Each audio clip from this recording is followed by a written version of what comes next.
en el editorial hay un momento en que hablamos un poco de lo que se llama el mito ¿no? De las chozas, ¿no? A las grandes ciudades, ¿no? O sea, como una idea un poco determinista de que de alguna manera, pues desde los poblados primitivos o desde las formas iniciales de habitar hasta las ciudades hay una sucesión casi lógica, ¿no? Y que de alguna manera esa trayectoria era única, ¿no? Que no había más opción un poco que llegar al tipo de ciudad en el que habitamos hoy. Pues nosotros pensamos que eso no es así, vamos, que eso es un mito, ¿no? O que es una idea un poco falsa. O sea, es decir, que en cada uno de los momentos dados de la historia, pues se han abierto, si se quiere, diferentes perspectivas, ha habido formas de habitar que han sido variadas, y ahora entraré un poquito más en detalle en qué entendemos en ese sentido como ciudad y cómo entendemos que lo que vivimos hoy no son ciudades en un cierto sentido, ¿no? O en una cierta definición, y dentro de esa lógica un poco pues habría podido haber otras opciones, ¿no? O sea, es decir, podría haberse dado la situación en la que nunca hubiéramos visitado o conocido cosas como las que habitamos hoy, que llamamos ciudades, pero que igual no lo son, ¿no? En concreto, sobre esta idea de la ciudad, para nosotros es una influencia importante Lewis Mumford. Aquí hay una traducción de una conferencia que él dio a principios de los años 60, a mediados en el año 64, que se llama En defensa de la ciudad, que contiene un pequeño resumen de todo el trabajo que él hizo justamente para intentar dotar de contenido histórico a qué significaba la ciudad, que es un libro gordísimo que se llama La ciudad y la historia, ¿no? Entonces hay como dos o tres ideas básicas ahí que son importantes para nosotros, ¿no? Y él habla de que se tiene que entender un poco la formación de la ciudad inicialmente como la conjunción de, si se quiere, en un solo núcleo, como dos realidades institucionales que son el templo y la ciudad, ¿no? Entonces él desarrolla a partir de ese punto un poco lo que él cree que son las características fundamentales de esa ciudad, y le cito aquí directamente, dice algo así como: el hecho es que una de las características clave de la ciudad es la diversidad. Diversidad biológica, y esto es importante, ¿no? Y cultural, diversidad de necesidades, diversidad de oportunidades, diversidad de instituciones, diversidad de satisfacciones. Allí donde la diversidad está ausente, la ciudad no existe. Aunque albergue a 1 millón de habitantes, continuará siendo en el plano cultural y social un pueblo, ¿no? Y luego dice también, gracias, la función exclusiva de la ciudad, aquella que no puede ser delegada en ninguna otra institución, es precisamente la de reunir las partes aisladas en un nuevo tipo de estructura. En ese sentido, él desarrolla aquí un poco que para entender cuál ha sido la importancia de la ciudad como realidad histórica, hay que entender que ha funcionado como una especie de enclave, ¿no? Como un punto de encuentro que ha puesto en comunicación muchas realidades institucionales aisladas, ¿no? Y que no necesariamente tienen su origen en la ciudad. Por ejemplo, el teatro, ¿no? Lo pone como ejemplo, que se ha desarrollado en otros lugares, o sea, que el origen está en el mundo rural y que también se puede dar de manera aislada, pero ese punto de encuentro en el que se da en simultáneo todo ese tipo de instituciones que permiten no solamente una producción cultural, sino también una transmisión cultural, para él es como el principal valor de lo que se puede entender como una ciudad, ¿no? Y de hecho también le da un papel muy importante a esa función de transmisión dentro de la ciudad, al cara a cara, ¿no? También, o sea, no solamente es aquellas realidades culturales que se pueden conservar en documentos o se pueden plasmar en realidades materiales concretas, sino que también está pues la relación artesano-aprendiz, ¿no? U otro tipo de relaciones que necesitan de un contacto directo cara a cara, y que de alguna manera, si no existe ese contacto, pues también se pierden, ¿no? De hecho, bueno, el texto lo podéis leer si queréis, pero en el texto él justamente lo que está diciendo es y entrará un poco ahora Juanma en eso, ¿no? Es decir, no es lo mismo hablar de ciudad que hablar de urbanización, ¿no? Y puede haber urbanización sin que haya ciudad. Y bueno, lo cuenta él un poco esto. ¿Ya? Sí. Bueno, pues siguiendo un poco con la introducción que ha hecho Adrián, uno de las tesis que se recoge en el número está pensado sobre todo como intentar reflexionar sobre esa dualidad campo-ciudad que normalmente se convierte en un debate político de primer orden, ¿no? En algunos de nuestros ambientes hablar de la ciudad y del campo, de distintas estrategias políticas, ¿no? En cuanto a nuestra forma de habitar, que es también nuestro modo de vida o cómo vivimos y cómo queremos vivir. No, vale. Nos parecía importante articular el número en torno a esa dualidad. Yo me voy a centrar un poco en la parte de la ciudad. Hay uno de los textos, un artículo que escribí yo, que es en la destrucción de la ciudad, que la tesis que plantea, que quizás sea una de las tesis para el debate, es que el proceso de urbanización ha destruido la relación que podía tener el ser humano con el mundo rural y con su entorno natural, pero también lo que ha destruido en ese proceso histórico ha sido sobre todo, fundamentalmente también las ciudades, ¿no? Se abre el artículo diciendo que la ciudad es una buena idea cuya peor consecuencia es haberse hecho realidad. Eso, que puede parecer un poco paradójico, quiere decir, cuando el fenómeno de urbanización intenta totalizar el ámbito de la ciudad o la construcción de este mundo artificial a todas las facetas de nuestra existencia, es cuando se convierte realmente en una realidad opresiva. Quiere esto decir, la urbanización en realidad lo que extiende es un modo de vida determinado que lo que destruye es el equilibrio orgánico que tenía que haber o que hubo durante muchos siglos entre un entorno natural o un mundo rural y una vida urbanizada o de ciudad.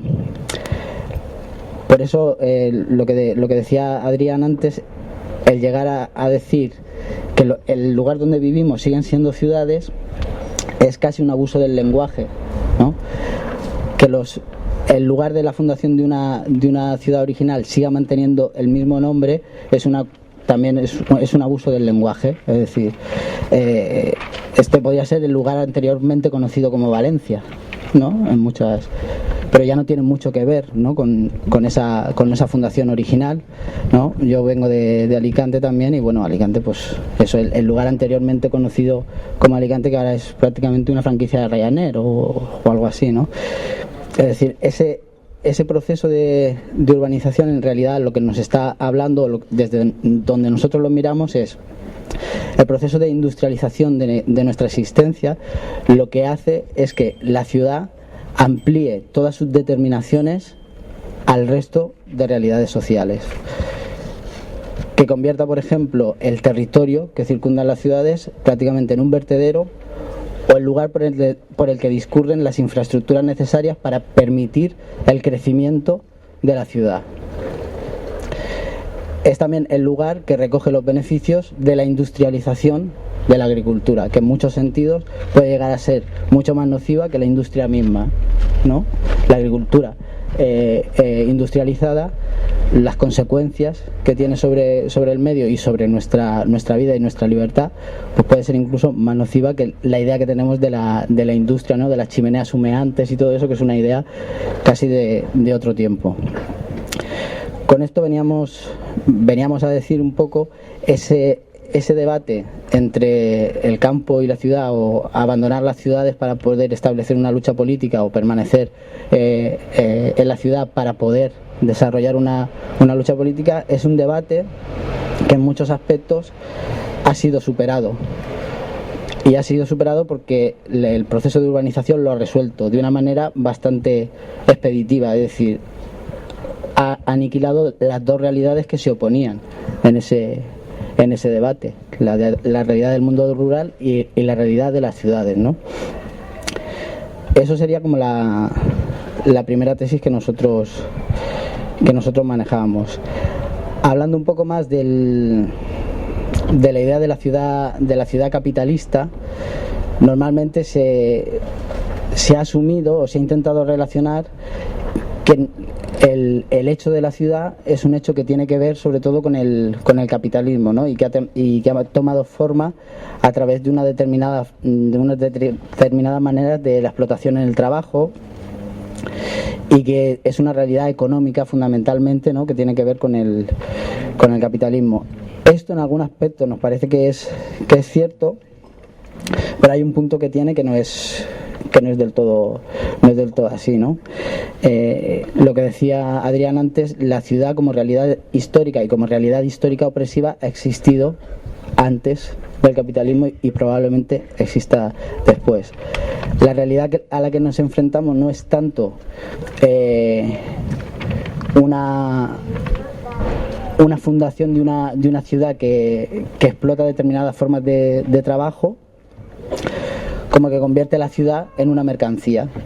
Es decir, a partir de que la ciudad se convierte en una mercancía es cuando empezamos a hablar del proceso de urbanización que se extiende a toda la...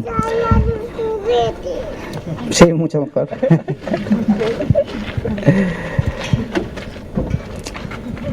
es una realidad que se extiende a todos los ámbitos de nuestra vida. Es decir, en el momento en que la ciudad se expande sin límites, el hecho mismo de salir de la ciudad ya se convierte casi en un imposible, ¿no? Es decir, muchos de los compañeros o de gente que tenemos cerca que ha intentado esa salida de la ciudad para intentar un modo de vida más autónomo, ¿no? más ligado a las labores tradicionalmente ligadas al mundo rural, lo que se han encontrado es que las formas de vida urbana se reproducen en cualquier sitio, ¿no? Y que incluso esas formas de vida las llevamos a donde vamos, ¿no? Incluso llevamos una visión sobre el mundo rural que está totalmente contaminada por nuestra urbanización previa, ¿no? Es una urbanización también de nuestra conciencia y de nuestra forma de ver. Uno de los artículos que se recogen en el número de Leo Mas, el de Charbonneau, dice, el título es La naturaleza producto de la industria. Es decir, solo en un mundo industrializado es cuando se empieza a ver la naturaleza como un valor a recuperar, como un valor que tiene que ver con nuestra espiritualidad o con la libertad. Eso solo se da en el momento en que esa realidad empieza a desaparecer. Puede pasar algo similar cuando empezamos a hablar de las luchas en defensa de un territorio urbano o de determinados barrios. Cuando se empieza a hablar de eso, de que hay que defender eso, es probablemente porque ha desaparecido, ¿no? Esa realidad ha desaparecido en una realidad más amplia que es la urbanización, una urbanización que es planetaria.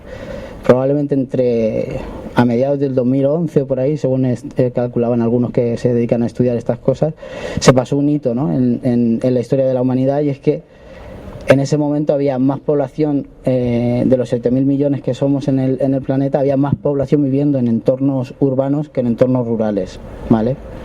Y ese hito que se traspasa tiene unas consecuencias muy amplias. Hay que decir que eso se traspasa a nivel mundial, pero que en Europa el 70% de la población o el 80% de la población vive en entornos urbanos, que en Latinoamérica más o menos es ese porcentaje también, y solo algunas zonas de África o de Oriente todavía no están urbanizadas, no han llegado a pasar el 50-50, ¿no?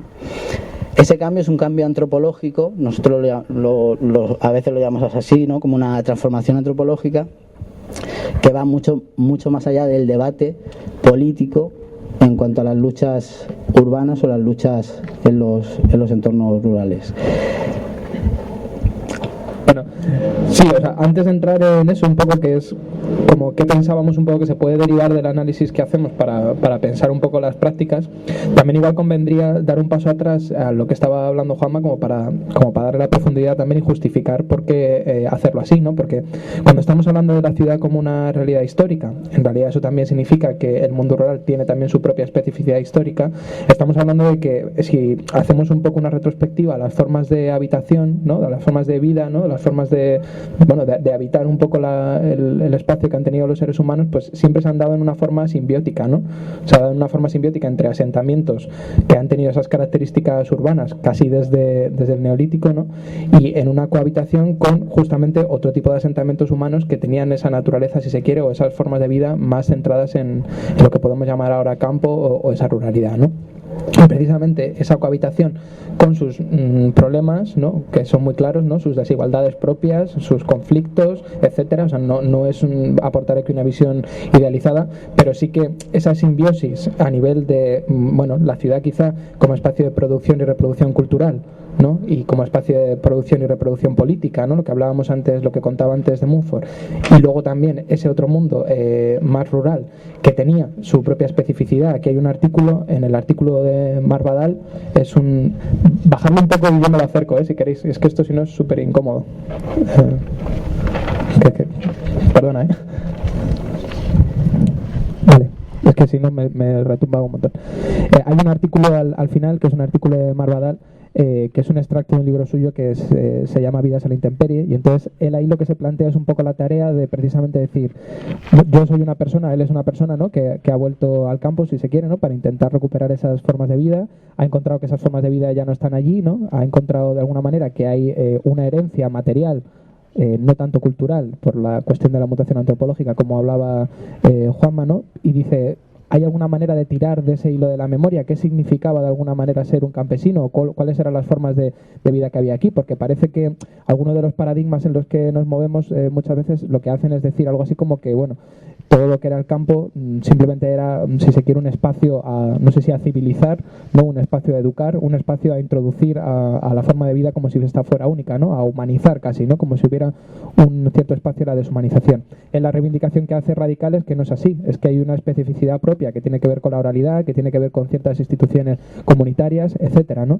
Y esa realidad propia, que ya digo, cohabita, es la que al desaparecer, pues de alguna manera lo que alumbra es un escenario muy desequilibrado, que es en el que vivimos desde hace bastantes siglos y bastante difícil de perpetuar en ese sentido, ¿no? Porque, bueno, a nosotros nos gusta pensar un poco en retrospectiva cuando se piensa en los grandes proyectos de emancipación política, el socialismo en un sentido amplio, el comunismo y también el anarquismo, ¿no? Pues vivimos durante un siglo, ¿no? Como que se ha pensado en gran medida esas luchas reivindicativas como luchas reivindicativas de las relaciones, de las realidades institucionales, ¿no? Fundamentalmente, ya sea en la forma de toma de poder, ya sea en la forma de abolición del Estado, etcétera, ¿no? Lo que había, se supone, era una reivindicación, ¿no? Que es la que hemos heredado en gran medida por una autonomía política, ¿no? Una autonomía organizativa. Pero ese hincapié que se hacía en gran medida en esa lucha más política, ¿no? En esa recuperación de una autonomía política, era así, nosotros entendemos, en gran medida porque la autonomía material se daba por sentada. O sea, es decir, si queremos el ejemplo paradigmático, ¿no? Lo que pasa aquí en los años 30 tiene mucho que ver fundamentalmente con una relación con el poder, o ya sea la toma del poder, o ya sea la abolición del poder, ya sea generar una autonomía, porque la realidad material, la capacidad de reproducción humana ya se tiene. O sea, es decir, existen esas habilidades, existen esos instrumentos, no se tiene la tierra, ¿no? Aunque sí se trabaja, entonces hay que recuperar esa tierra, pero más o menos eso es un a priori. ¿Qué pasa? Que la situación nuestra, a partir de los años 60, y eso tiene que ver con la cuestión de la mutación antropológica que hablaba Juanma, es diferente, y es diferente de manera cualitativa, ¿no? Porque se superan unos umbrales que son de alguna manera excepcionales, al menos así lo entendemos nosotros, en lo que es el grueso de la historia humana, más o menos, ¿no? Que es que por primera vez tanto las capacidades como los medios para la reproducción de nuestra propia vida no están en nuestras manos. O sea, es decir, hay una heteronomía radical, o sea, es decir, nosotros estamos, si se quiere, sometidos de una manera radical en el sentido de que el mundo material en el que vivimos no nos pertenece, ¿no? O sea, está fuera de nuestro propio control, y peor también, tampoco tenemos el conocimiento para hacerlo, ¿no? O sea, me suelo considerar básicamente un inútil integral, ¿no? Como gran parte de la gente que creo que comparte nuestra generación, ¿no? Tenemos un tipo de formación, nos hemos socializado de una manera que hace que no sepamos casi nada de lo fundamental para vivir, ¿no? Por no hablar de que lo fundamental para vivir está tan lejos de nosotros, ¿no? Como es el comercio internacional, como es la producción de alimentos de manera industrial en otros continentes, como es la necesidad de insumos de combustibles fósiles para el transporte, ¿no? O sea, la reproducción humana se ha complejizado hasta cierto punto, o sea, de alguna manera, por decirlo tanto, que ni la comprendemos. O sea, vivimos en un mundo que no comprendemos, tenemos instrumentos en las manos que no entendemos cómo funcionan, ¿no? Y ha necesitado también de todo un grado de administración que nos sitúa en una posición muy extraña, ¿no? Y esa posición muy extraña tiene que ver también en cómo nosotros mismos nos hemos transformado como seres humanos ante esa perspectiva. O sea, no sé, a mí, por ejemplo, a veces no hace falta como darle muchas vueltas. Uno ve fotos, ¿no? de gente aquí de los años 20, y a mí me sorprende mucho que esa gente cohabitara en los sitios que vivimos nosotros, ¿no? O sea, solamente ahí en esa imagen yo creo que se dice ya mucho, pero bueno, solo hace falta charlar con tu abuelo, ¿no? Para que te cuente pues el tipo de cosas que hacía, cómo vivía, qué sabía y qué no sabía, para darte cuenta que tus expectativas vitales, incluso tus formas de relacionar, tus formas de comunicarte son radicalmente diferentes, ¿no?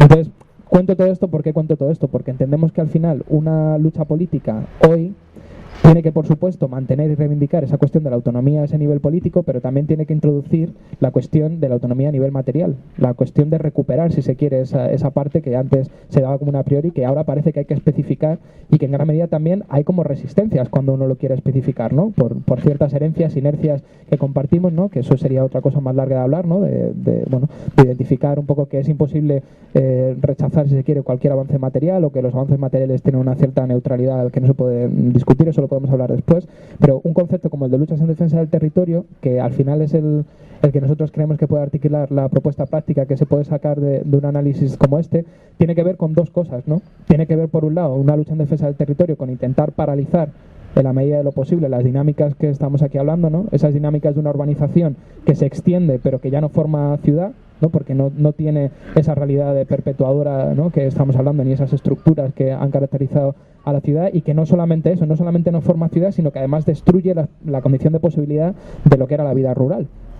Porque donde hay urbanización, pues ya no hay posibilidad ni de cultivar, ni de pescar, ni de cazar, con todos los problemas que eso puede tener. Lo siento si el ejemplo molesta a alguien, pero son prácticas que se han dado a lo largo de la historia, lo hago a nivel histórico, ¿no?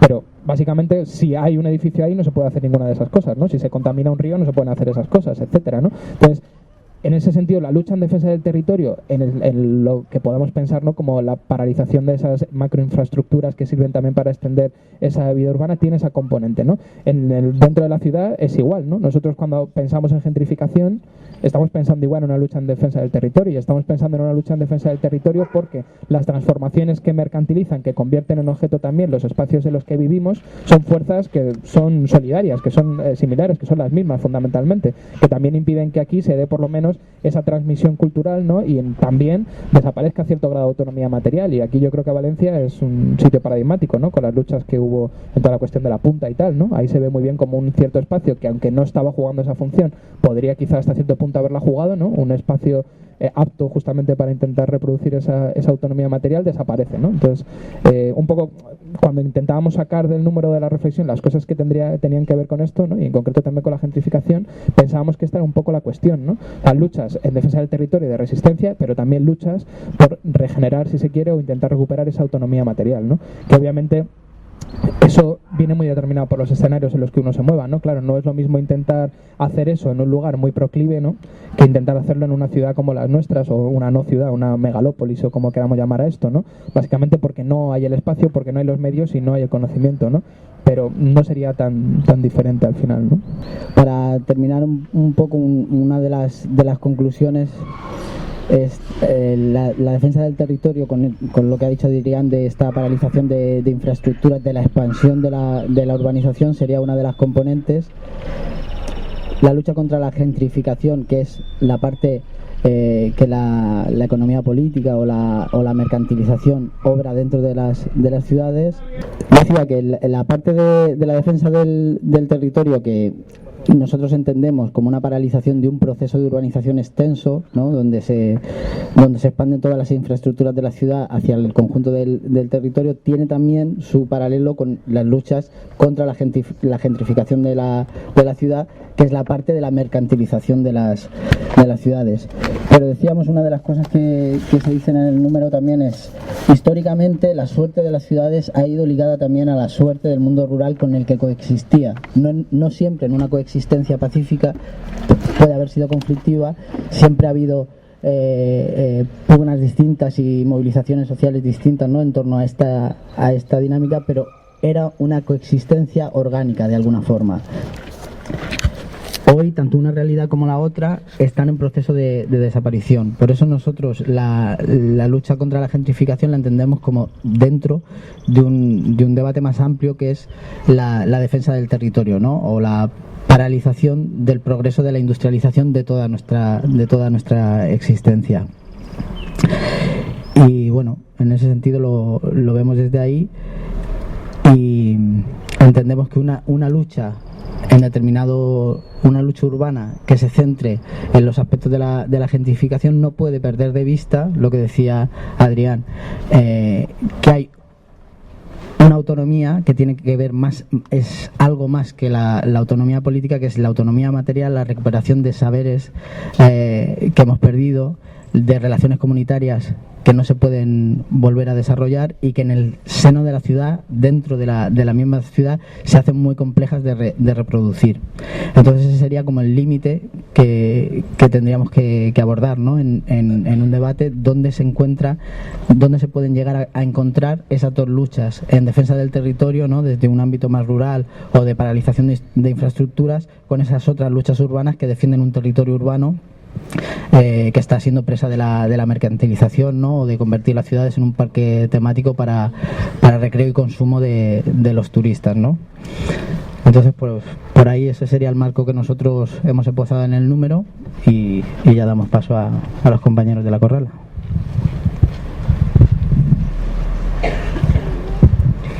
muchas gracias. Primero quiero agradecer a María que nos haya invitado a compartir este espacio esta tarde y también a la Mostra por generar estos lugares de debate y de compartir saberes, ¿no?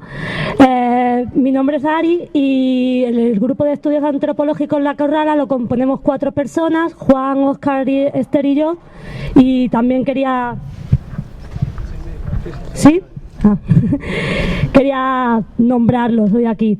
El grupo de estudios antropológicos La Corrala, por contaros un poco quiénes somos, somos un grupo de investigación autónoma que siempre hemos hecho investigaciones a partir de nuestras necesidades sentidas, es decir, no hablamos tanto de cómo... Gracias. Somos un grupo que investigamos a partir de las necesidades sentidas, ¿vale? Y con eso a lo que me refiero es a que no conceptualizamos la ciudad capitalista en su totalidad, sino más bien que nos duele a nosotros en Granada. Y a partir de espacios compartidos como este es que al final hemos llegado a un libro con otros colectivos, que es la cartografía de la ciudad capitalista en el Estado español, de la que hablará al final. En segundo lugar, participamos mucho de lo que conocemos como circulación de saberes, es decir, nosotros tenemos unos saberes que adquirimos en la academia y que creíamos que en la academia no servían para nada, pero que a nosotros sí nos servían, ¿no? Y entonces los sacamos junto a los colectivos que estaban luchando por recuperar la ciudad y de ellos aprendimos cosas que también, por supuesto, compartimos en los libros. También hacemos referencia a la rigurosidad subjetiva y es que estamos tratando cada vez de hacer trabajos más rigurosos en un sentido de compartir conocimientos y metodologías, pero siempre desde lo que nos duele y tomamos partido, ¿no? Por eso hablamos de subjetividad. Y en último lugar quería hacer referencia a que tratamos también de superar la dicotomía razón-emoción, es decir, como nos duelen las cosas y tenemos puntos de vista situados sobre lo que contamos, pues pensamos que es otra forma de construir conocimiento y no simplemente marcando distancia, ¿no? con los sujetos con los que estudiamos. Todas las investigaciones que hemos hecho hasta ahora, y son 4 ya, tienen más que ver con investigaciones que están atravesadas por los procesos de resistencia de colectivos sociales de nuestra ciudad que estaban luchando contra procesos de expansión del territorio, de gentrificación o de control social y represión.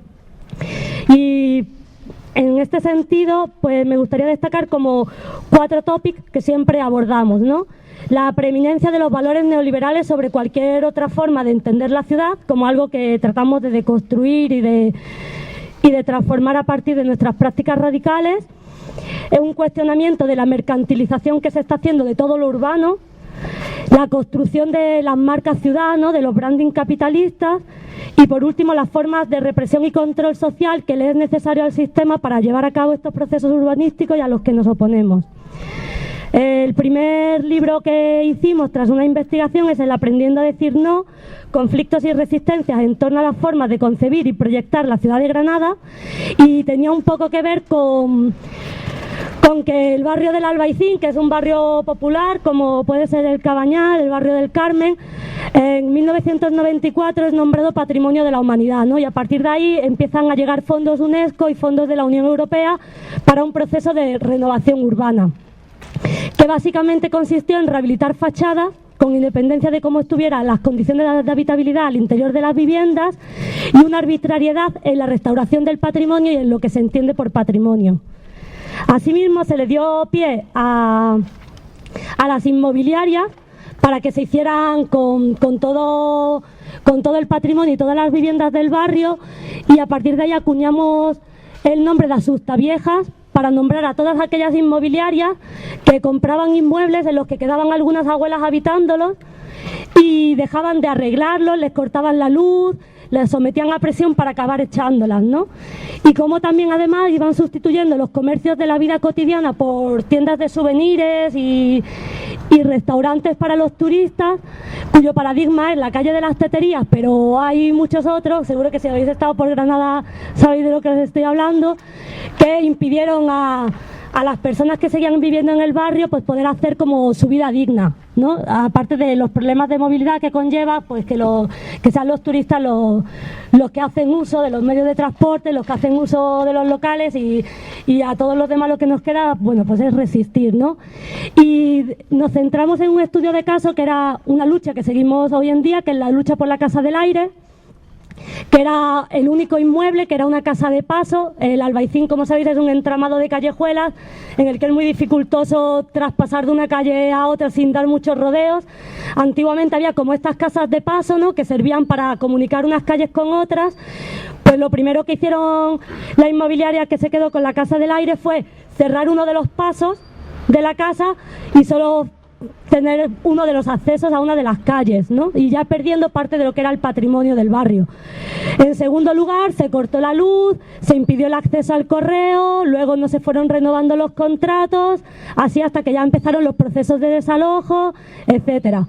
En todos estos procesos, pues tuvimos como varios itinerarios de resistencia, ¿no? Desde la autoorganización y una postura más combativa y de no permitir que los medios atravesaran las puertas para que no modificaran nuestro discurso o no sesgaran las acciones que llevábamos a cabo, hasta alinearnos con algunos de los medios con los que pensábamos que sí que podíamos compartir al resto de la ciudad el proceso de lucha que estábamos viviendo.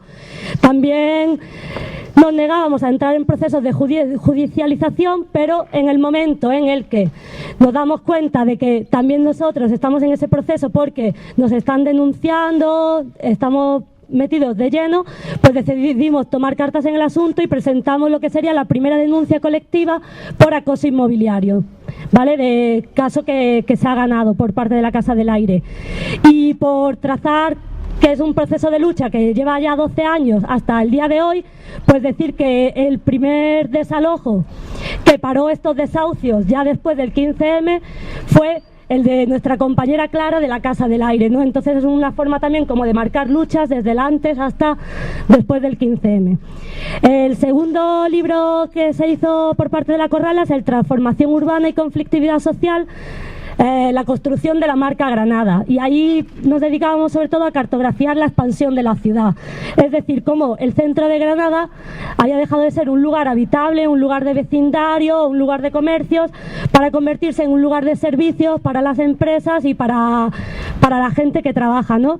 Y cómo las personas y las familias se estaban mudando a la zona periférica, por otro lado destrozando lo que era la Vega de Granada, ¿no? El espacio donde la gente seguía cultivando, seguía manteniendo otras formas de vivir que también hasta entonces eran posibles, hasta el punto de que solo 200.000 personas aproximadamente viven en Granada, mientras que si miramos también el área metropolitana de la expansión de la ciudad, se ha extendido hasta 550.000 habitantes. Hace 15 años nació el grupo Salvemos la Vega, que hoy en día está institucionalizado, así que una vertiente un poco más radical se han convertido en Somos Vega, Somos Tierra, que sigue luchando por recuperar las acequias y las formas de vida, y además tratan como de crear transmisión generacional de saberes, etcétera, con los niños. También hay otro grupo de resistencia que se llama la Asamblea Ronda Este, porque nos hicieron la circunvalación sin que pudiéramos resistirlo, porque nos sobrevino inesperadamente, pero hemos conseguido que no se cierre el anillo y que una parte de la Vega siga estando disponible para quienes la hacen y quienes la cuidan. Y de este grupo de Somos Vega, Somos Tierra es también un poco el resultado del grupo de medio ambiente que surgió en su momento en el 15M, que está también trabajando actualmente para que no se haga un trasvase del Darro, que es un pequeño río que atraviesa Granada, que ya está totalmente canalizado y soterrado por muchas partes de la ciudad, y que ahora quieren crear como un paseo turístico para que la gente pueda seguir avanzando como turismo de masas, y entonces van a destrozar las huertas urbanas, no estos nuevos huertos urbanos que se están creando, sino huertas urbanas que ya hay en la ciudad, pues quieren tirarlas. El tercer libro, que bueno, he traído algunos de ellos. ¿Por qué no nos dejan hacer en la calle prácticas de control social y privatización de los espacios públicos? Hacía más referencia ya no a los procesos de urbanismo que modifican la ciudad en términos capitalistas, sino más bien cómo nos reprimen a los colectivos de resistencia, pero también a los colectivos de personas pobres, trabajadoras del sexo, etcétera, por medio de la ordenanza cívica, ¿no? Que las ordenanzas cívicas, como sabéis, han sido la antesala de la ley Mordaza. En Granada la tenemos desde el año 2009. Y bueno, pues solo al nacer ya estaba completamente privatizado cualquier forma de espacio público. Es decir, las plazas que más usábamos los colectivos fueron valladas.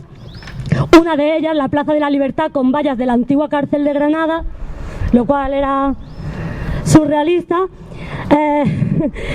Se hizo una extensión de las prácticas sancionables, comer pipas en la calle, pues por ejemplo, cosas muy duras. Si, por ejemplo, el trabajo sexual empezó a ser sancionado, como el trabajo sexual no es un delito en el Estado español, ¿cómo lo sancionaban? Pues lo sancionaban por gestionar una empresa o gestionar un trabajo en el espacio público sin permiso, ¿no? Y entonces, al final lo que se le acababa era multando a mujeres por estar en una plaza durante mucho tiempo con una determinada vestimenta. Pero es que, teniendo en cuenta la ideología que subyace a los mecanismos de represión, que al final era la policía local, pues también sancionaban a una pareja adolescente gay que estaba enrollándose en un parque, ¿no? Y así sucesivamente. O sea, todas las prácticas que no son afines a la ideología capitalista o la ideología neoliberal y conservadora que el Ayuntamiento de Granada proponía, pues eran sancionadas. Y por supuesto también todo lo que eran artistas de la calle, gente que recicla, pues en la basura, tanto aluminio, cobre, también comida en los mercados públicos, etcétera. Se crearon varias formas de resistencia. Una fue la plataforma contra la ordenanza cívica, que en el fondo también incluía a ONGs que trabajan con estos colectivos más empobrecidos o en procesos de exclusión social, pero que más o menos trataban de dialogar para hacer una ordenanza que fuera un poco más light, ¿no? Que no fuera tan dura, pero que sí estuviera. Entonces, a partir de ahí, otros colectivos nos apartamos y creamos otro espacio que se llama la Asamblea de la Calle, ¿no? Y era En la Calle Nos Vemos. Y bueno, empezó a funcionar, pero también por el tipo de colectivos más en situación de exclusión que estaban incluidos en esta plataforma, no funcionó del todo bien. Lo que sí nos sirvió fue para crear un registro en la web de todas las sanciones que se le iba poniendo a la gente. Y a partir de ahí fue que pudimos crear el libro de ¿Por qué no nos dejan hacer en la calle?, que fue un libro que no solo recogía, digamos, los procesos de resistencia y de lucha más radicales, sino también aquellos chavales que hacían botellón en la calle y tal, que también habían sido amonestados y que, bueno, que entraron en un proceso de politización a raíz de este trabajo. El grupo de resistencia que aún seguiría en vigencia y al que también pertenezco es Stop Represión, porque a partir del 15M, bueno, se nos empieza también a multar pues por organizarnos en la calle, por asamblearnos, porque se suicida un señor al que iban a desahuciar una mañana y nos manifestamos, y todas las personas son multadas esa mañana por hacer una manifestación no comunicada, por ejemplo. Y entonces empezamos a organizarnos en un colectivo que comenzó luchando por las propias multas que nosotras teníamos como personas que estábamos luchando en la calle, también afectadas por la ordenanza cívica, porque repartir panfletos o pegar carteles es contaminación medioambiental para el ayuntamiento y por lo tanto también recibíamos multas. Pero a partir de estos de nuevo encuentros y espacios en otros lugares de compartir saberes y prácticas, pues hemos llegado también a luchar en otros procesos de huelgas generales, donde también ha habido casos de represión, y actualmente estamos dentro de la coordinadora estatal por la amnistía social y política. Bueno, política lo decimos nosotros, la coordinadora es solo amnistía social, pero no lo vemos. Y así hemos llegado al punto en el que estamos hoy, que es que hemos creado, como grupo de estudios antropológicos La Corrala, un libro que se llama Cartografía de la ciudad capitalista, en el que nos hemos reunido con otros autores y autoras y otros colectivos que también estaban de alguna manera denunciando procesos parecidos de la ciudad capitalista al que estábamos viviendo nosotros, ¿no? Como son Agustín Cócola en Barcelona, Miquel González en Tarragona, Mas Morel en Mallorca, y así, pues incluido en Valencia, ¿no? Donde están Diego Ortega y Rodrigo Martínez, que han hecho un capítulo para el libro muy chulo sobre las bicis en Valencia y también el proceso de gentrificación en torno a ellas. Entonces, para cerrar, como estamos haciendo los compañeros y las compañeras hoy, pues pensar el porqué de la ciudad capitalista, ¿no? Y nosotras, bueno, hemos preparado esto. La ciudad capitalista puede entenderse como el actual modelo urbano, que sabemos que no es que sea la única forma de represión o de proceso de urbanismo que condiciona y que controla socialmente, pero sí que tiene unas características específicas para que lo denominemos así. Se puede entender como ese modelo urbano que transforma pueblos y ciudades en espacios diseñados por y para la producción y reproducción del neoliberalismo que nos cala hasta los huesos, ¿no? Y que se caracteriza por la búsqueda del beneficio económico situado en el sector empresarial y financiero como un actor político, en detrimento del resto de personas que habitamos la ciudad. En segundo lugar, como el control social que nos cala hasta los huesos, ¿no? Y como decía Marazzi, llega un momento en el que ya no es el problema ya no es el capitalismo en sí, sino el capitalismo en mí, ¿no? ¿Cómo puedo desafiar estos procesos? Y en último lugar, pues por la similitud y la homogeneización del marketing urbano, ¿no? Y es que si estamos aquí gente que componemos otras ciudades y tenemos tantos puntos en común y tantas ganas de denunciar y de resistir, es porque en el fondo el neoliberalismo lo que está haciendo es que todo lo que era singular y particular, por un lado, lo reapropia para sacarle una ventaja económica en detrimento de las vecinas, pero también para al final acabar poniendo todas las ciudades al servicio de lo mismo, con la misma imaginería, etcétera, ¿no? Y esta mañana, viniendo para acá en el tren, escuchaba en la radio que Calatrava va a hacer un edificio en Dubái, ¿no? Y era como, no me lo puedo creer, o sea, ¿hasta cuándo, no? Entonces, bueno, pues creo que no, en Valencia no había otra forma de cerrarlo. Muchas gracias.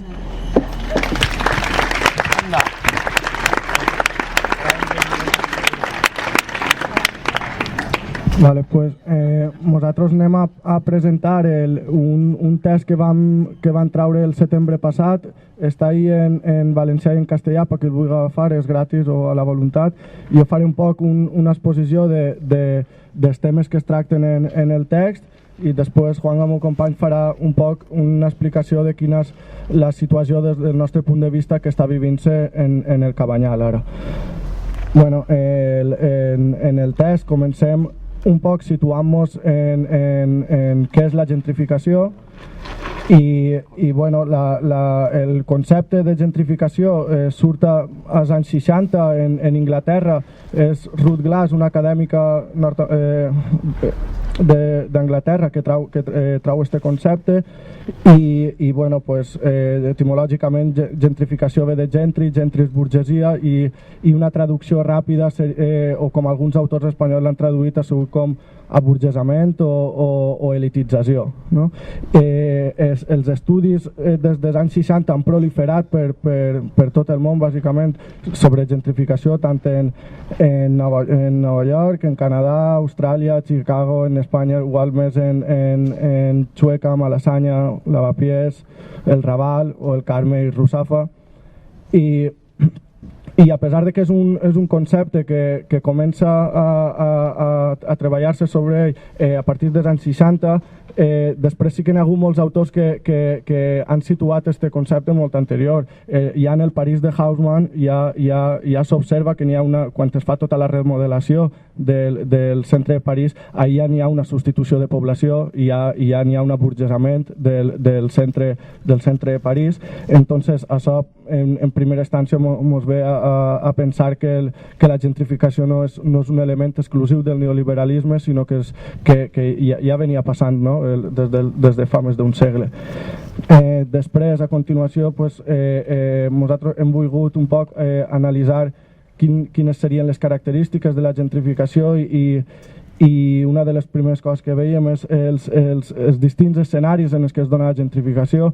És a dir, la gentrificació no és un procés homogeni i estàtic que es dona de manera igual a totes les ciutats, sinó que pot partir d'escenaris molt diferents, encara que la típica descripció de la gentrificació parteix d'un barri industrial, un barri obrer obsolet, que ja no compleix aquesta funció i que per tant es degrada i després es produeix una revalorització per a ser substituït per una població més adinerada.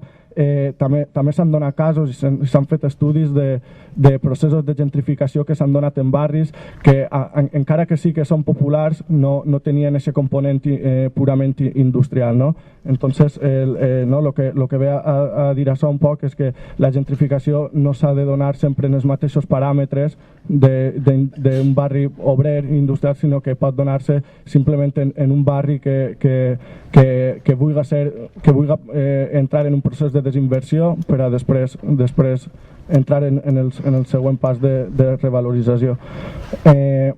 Entonces este seria el tema dels escenaris, que podem trobar molts diferents escenaris de partida on es produïsca la gentrificació.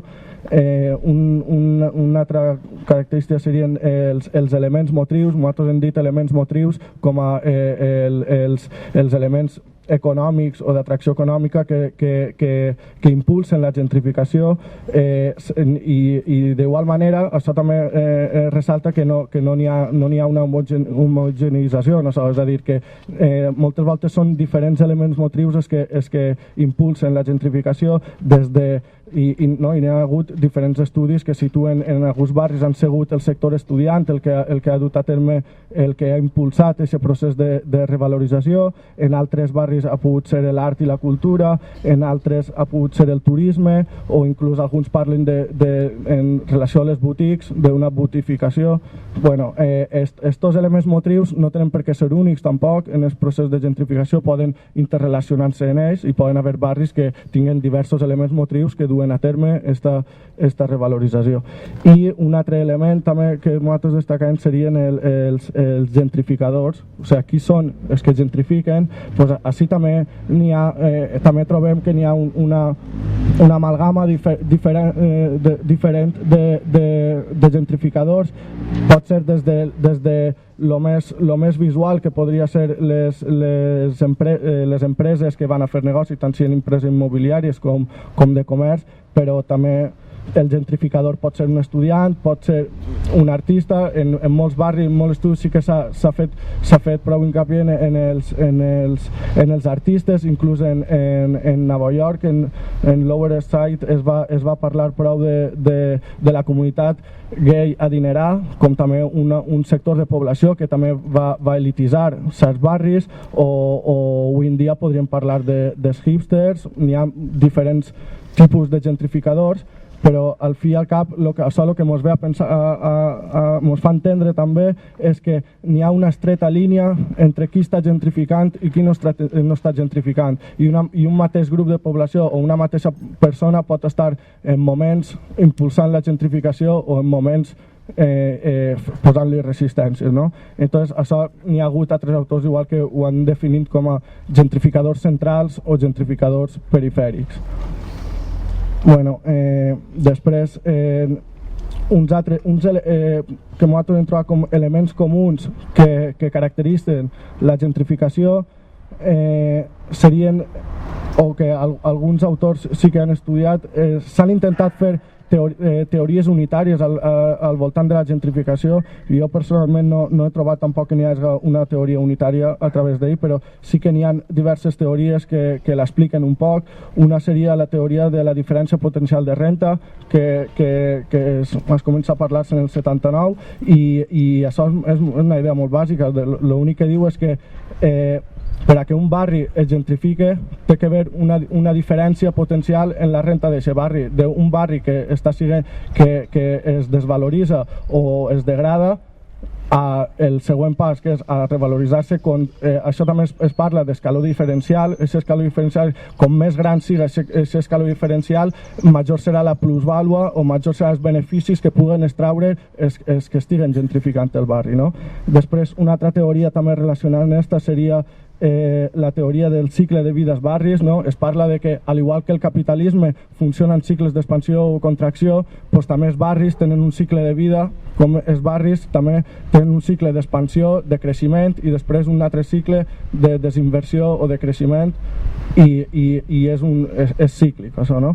I després n'hi hauria una altra teoria també que es parla, que seria la teoria del consumidor.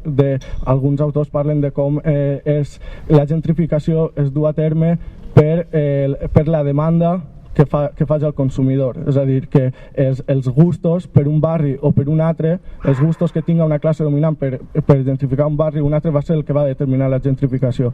Bueno, molts també diuen que tampoc és cert que siga sempre els gustos de consum els que determinen on va gentrificar-se o no, sinó que moltes voltes no és una qüestió de gustos del consumidor, sinó que és una qüestió de classes i de qui pot accedir a uns béns o qui no, no? Entonces, així també això enllaçaria un poc a lo que seria el que hem parlat del dret a la ciutat. I bueno, després un altre punt seria, també parlem en el text de quina seria la relació que n'hi ha entre el capitalisme global i la gentrificació. I bueno, el primer que ens ve al cap un poc és que la gentrificació està íntimament relacionada en el capitalisme i de la mateixa manera encara que la gentrificació diu gent que respon metodològicament en els cicles d'expansió i contracció del capital, metodològicament i no cronològicament, és a dir, no és precís que en els cicles d'expansió i contracció del capital vagin cronològicament lligats als cicles de gentrificació, sinó que això no respon cronològicament, però sí que responen en les seues formes, no? I un altre fet també que lligaria la gentrificació en el capitalisme global és que, igual que la desigualtat en el fet espacial és global, també el capital també ho és, no? El capital també és desigualitari en el fet espacial, igual com ho pot ser la gentrificació. Després, un altre element que veiem de relació entre la gentrificació i el capital seria que la ciutat no creix soles per a fora, la ciutat no creix soles en els seus suburbis, sinó que la ciutat també creix cap a dins i la ciutat es recicla sobre terra cremada, no? Seria com que bueno, sí, són les èlits les que tenen la capacitat de reciclar i de fer créixer la ciutat sobre els barris més degradats i en segona instància són les classes baixes les que es disseminarien i s'acumularien allà en els llocs on es deixen de la ciutat. N'hi ha un concepte graciós que també diu Neil Smith que parla de que els barris a gentrificar serien com el pati de jocs de la burgesia, no? En certa manera. I un altre fet també que lliga la gentrificació a la ciutat capitalista seria la idiosincràsia de la vivenda com a mercaderia. És a dir, la vivenda té unes característiques particulars i distintes a altres mercaderies que fa que només puga dispondre del sòl una població que no es pugui ser consumit al mateix espai, consumit per tots. Entonces això seria un element que faria un element de disputa que faria que qui pugui accedir a aquesta vivenda siga qui tinga més privilegis. I un altre element que lligaria el capitalisme i l'actuar de l'Estat en la gentrificació seria el paper de la planificació urbana, no? És la planificació urbana que realitzen els tècnics són qui posen les condicions necessàries per a que les empreses més fàcilment puguen gentrificar. Aquesta planificació urbana està purament encarada, no? a que qui pugui extraure el benefici d'aquesta planificació no sigui la població, sinó que siguin les grans empreses. I un altre fet també que lliga la gentrificació en el capitalisme seria aquesta relació íntima que n'hi ha entre la gentrificació i la ciutat marca, no? Com la gentrificació és un element que ajuda a crear la ciutat marca i es situa en aquesta competitivitat mundial que n'hi ha entre ciutats. Després, un altre punt que tindríem en el text, després ja intentem fer una anàlisi de com s'ha portat la gentrificació, o sigui, com està duent-se la gentrificació en el Cabanyal, i en principi parlem un poc, fem una descripció que tampoc vaig allargar-me ara de qui són els actors més elementals o més decisius en la transformació del Cabanyal i del seu context, no? Entonces, nosaltres considerem que en el Cabanyal la gentrificació es troba a meitat camí, és a dir, venim el govern del PP el que ha fet és culminar la primera fase de la gentrificació, que seria tota la fase de degradació i tota la fase de desinversió sobre el barri, creant, no, les condicions òptimes per a que estigui legitimat realitzar una renovació urbana. I la degradació que ha impulsat l'anterior govern també ha sigut tant una degradació física com també el que ells han volgut anomenar com una degradació social, i és el que per a nosaltres legitimaria l'operació que està començant a fer el nou govern, que seria el que per a nosaltres durà a terme el procés de revalorització. Nosaltres en el text parlem de tres tipus d'actors, que és molt discutible, però per a nosaltres un seria l'Ajuntament, anteriorment el PP, ara el tripartit. Per un altre costat també intentem analitzar quin ha sigut per a nosaltres el paper que ha jugat tot el Congost que forma Plataforma Salvem el Cabanyal, Associació de Veïns, Associació de Comerciants i Si Volem, i per una altra part, encara que de manera més escueta, donem algunes pinzellades de lo que serien per nosaltres, hem dit, els altres, que seria tota la gent que forma des del gueto polític, la pseudoesquerra, tot l'associacionisme civil, tot el que estaria per a nosaltres a l'esquerra del Salvem i més per allà.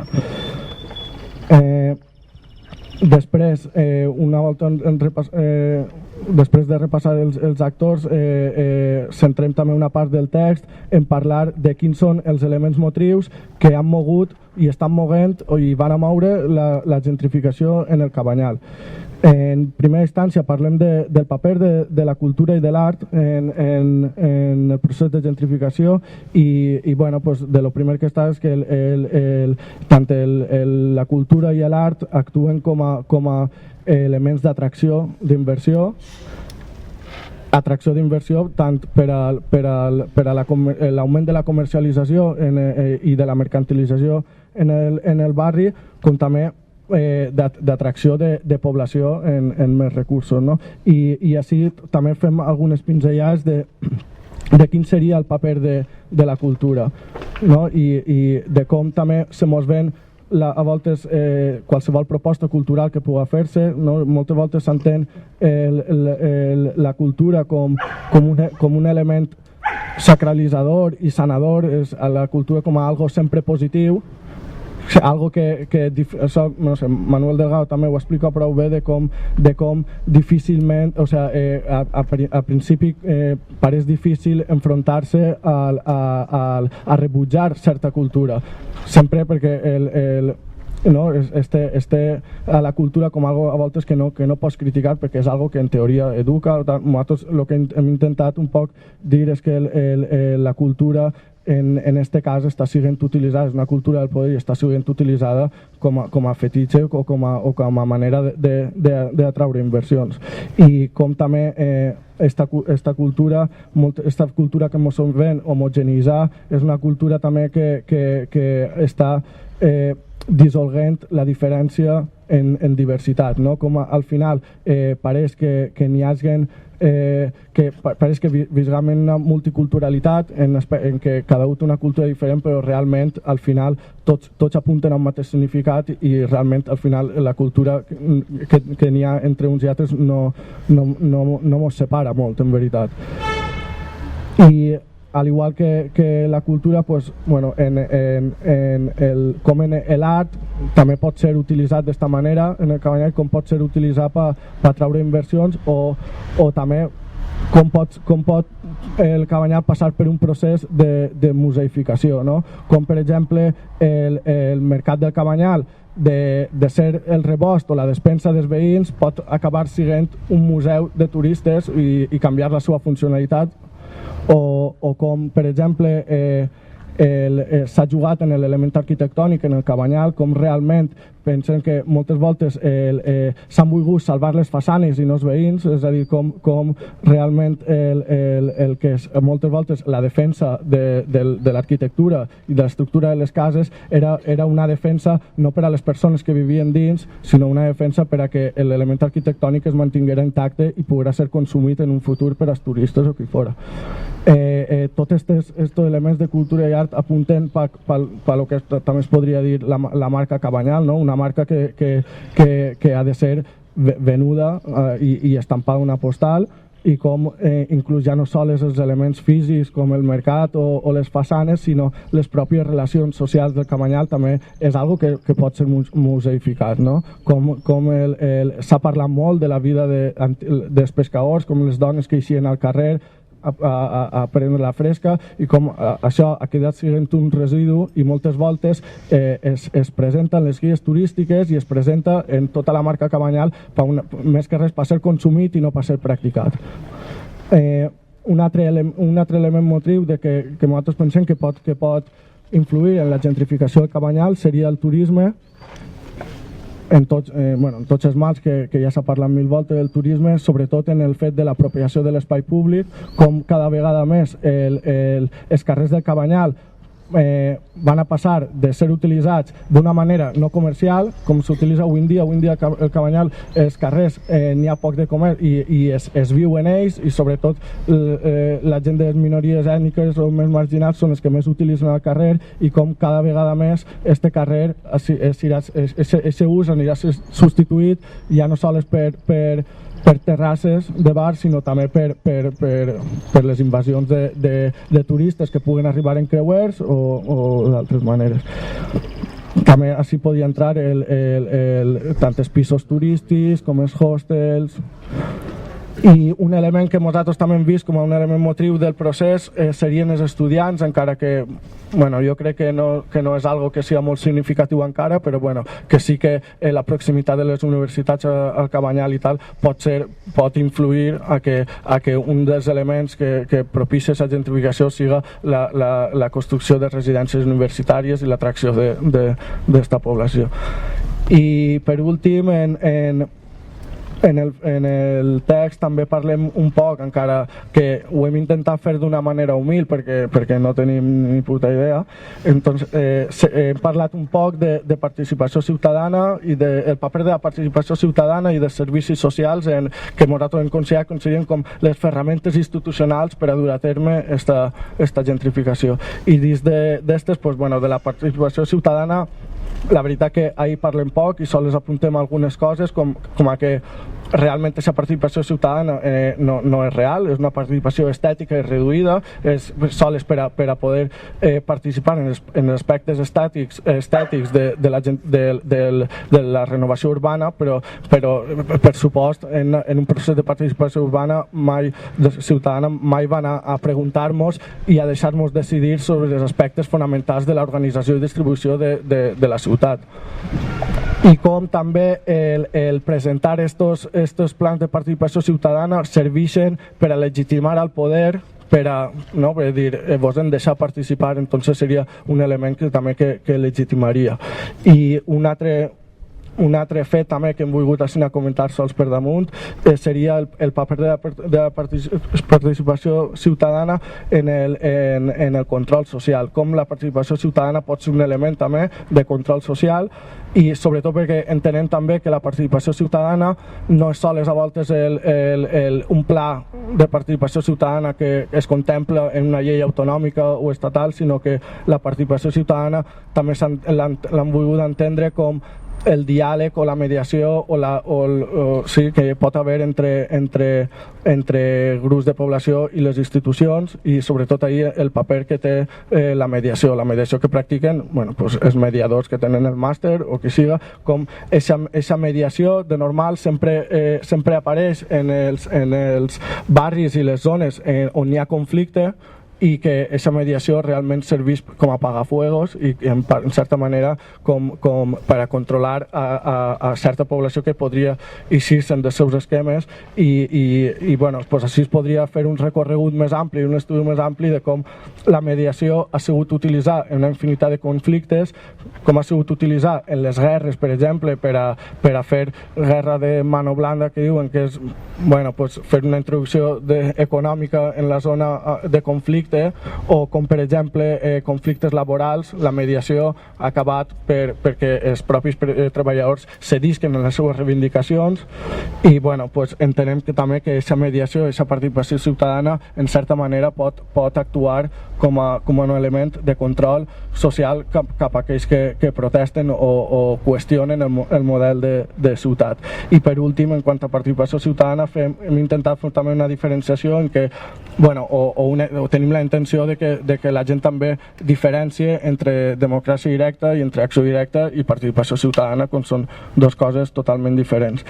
I per últim, del paper dels servicis socials, ahir sí que hem parlat molt poc, perquè ahir sí que donaria per a més, però com fins a cert punt tant el poder com els de serveis socials tracten a la pobresa en una història personal, com moltes vegades són, és a dir, com el que està pobre és pobre perquè no ha volgut superar-se, perquè no ha volgut ser emprenedor, i com moltes voltes també els servicis socials de manera assistencialista a lo que han contribuït és a una cronificació de la pobresa més que a solucionar, encara que també hem volgut ser un poc humils en el text i dir, comprenem que els serveis socials no són la solució, sinó són part del problema, però en un poc d'autocrítica tenim que ser conscients de que l'atenció primària que fan nosaltres des de l'autoorganització no hem sigut capaços de plantar cara a això tampoc, no?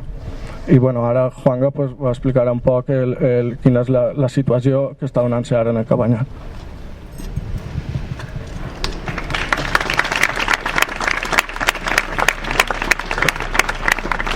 Sí, jo el que vaig a parlar és des que arriba el nou govern, les pràctiques que estem veient al barri, al Cabanyal, les pràctiques que veiem que van encaminades a aquest procés de gentrificació, no? A aquest procés de substitució de la població per una més adinerada. La primera data important és que quan arriba el nou govern es crea una comissió d'urgència per a efectuar pràctiques en el Cabanyal, no?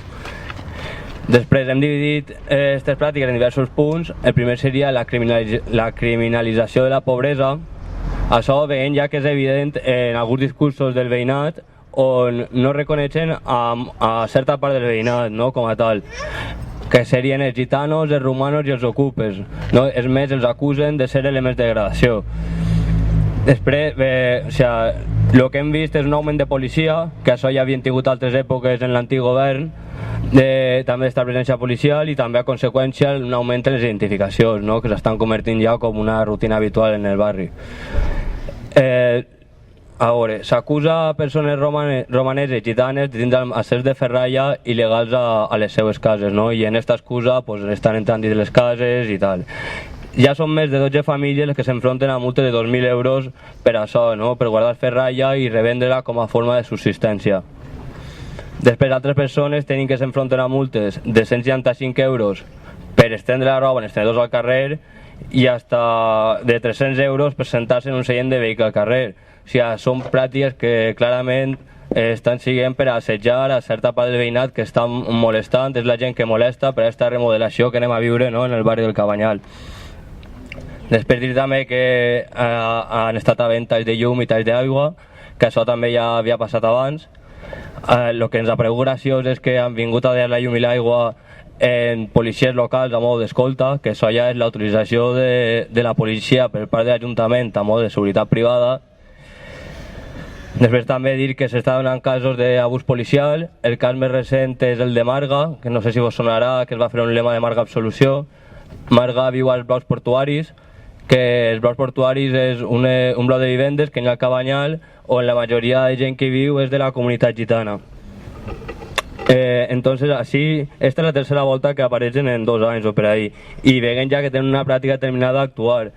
Marga és una dona que va acudir en ajuda del seu germà, que li va agarrar un brot d'esquizofrènia i va ser reduït per la policia, no? Entonces van acabar al calabozo Marga, el germà i la dona. Marga va acabar plena de morats i en una denúncia per haver agredit als policies. No, ja sabeu aquestes coses com són. I també això va suposar tot el dia un constant assetjament de les veïnes del Clot, no? dels blocs portuaris. Aquest cas no és un cas aïllat dins del barri, sinó que són moltes les famílies que tenen denúncies en grans quantitats de diners que no poden assumir, i inclús ha arribat a haver penes de presó per fraus de llum. Després, un altre punt, tindríem el d'especulació i habitatge. L'Ajuntament i el Pla Cabanyal Canyamelar, en un 60-40% respectivament, són propietaris de 128 solars, unes 300 i pico vivendes, de les quals sols 65 més o menys, perquè aquestes dates van variant, estan ocupades i unes altres poques alquilades, perquè l'Ajuntament posseïx unes 250 cases buides en diversos estats de conservació. En quant a la propietat privada, no tenim dates exactes, però hi ha propietat privada d'ús, buida i en format de solar. Hi ha altres també propietats alquilades i algunes també ocupades. També caldria comentar la situació formal i informal d'alguns alquilers on no tenen la cèl·lula d'habitabilitat, que això ja és una situació de per si prou precària, i a part molts d'aquests alquilers són alquilers il·legals que feia l'antic govern del PP, no? També s'ha donat un augment del preu d'alquiler en el barri. Aquestes dates són d'alguns veïns i d'immobiliàries, de lo que està suposant això, el que implica en la no renovació dels contrats, per lo que està suposant en certa manera expulsió a la gent que no pot accedir a elevar el preu, i també ho fan per a remodelar, reformar i després tornar a poder alquilar les cases en un preu més elevat. Està suposant expulsió de gent que no pugui pagar-ho, i també està afectat a projectes culturals, com mateix a l'Escola del Cabanyal, que està al carrer Progrés, on no van a renovar el contracte perquè l'any que ve volen fer allí un bed and breakfast. Dir també sí que ha augmentat el número d'immobiliàries i l'obertura de nous negocis que clarament no estan destinats a la gent del barri pel seu cost. Exemple d'esto serien una cocteleria al carrer La Reina i també la construcció d'un nou hotel al costat de l'Ateneu, al carrer Barraca. També els baixos al Cabanyal, vas per ahí caminant i molts de baixos que s'estan arreglant, s'estan reformant, suposem que seran per a futurs negocis i suposem també que seran tirats per al turisme per les condicions que té el barri, no? També comentar també una immobiliària que s'ha obert en una faceta prou progre que s'anomena Cabanyal Viu. El que fa aquesta immobiliària és comprar cases, reformar-les i tornar-les a posar al mercat en un preu més elevat, no? I com està dient el meu company, és que en aquests conflictes la cultura, la imatge que s'intenta crear d'un barri és molt important, ja que mateix en el Cabanyal s'està intentant vendre una imatge d'un barri progre i guai que ha sigut capaç de parar-li els peus no a la prolongació del PP i que hagi triomfador, quan la realitat en veritat és totalment una altra. El Cabanyal estem veient la realitat de lo que és l'esquerra institucional, no? Estem veient que el conflicte no és que hagi canviat, sinó que s'ha transformat en revalorització, i que això va suposar unes pràctiques racistes i elitistes que va suposar l'expulsió de molta part del veïnat. Aquesta identitat que intenta crear no és més que un atractiu, com està dient Guillem, per a futurs adinerats que acabaran vinguent al barri i contribuiran a aquesta substitució de població que estem anomenant tot el rato. Després també la paraula mediació, segur que vos sona, que ara està en boca de tots.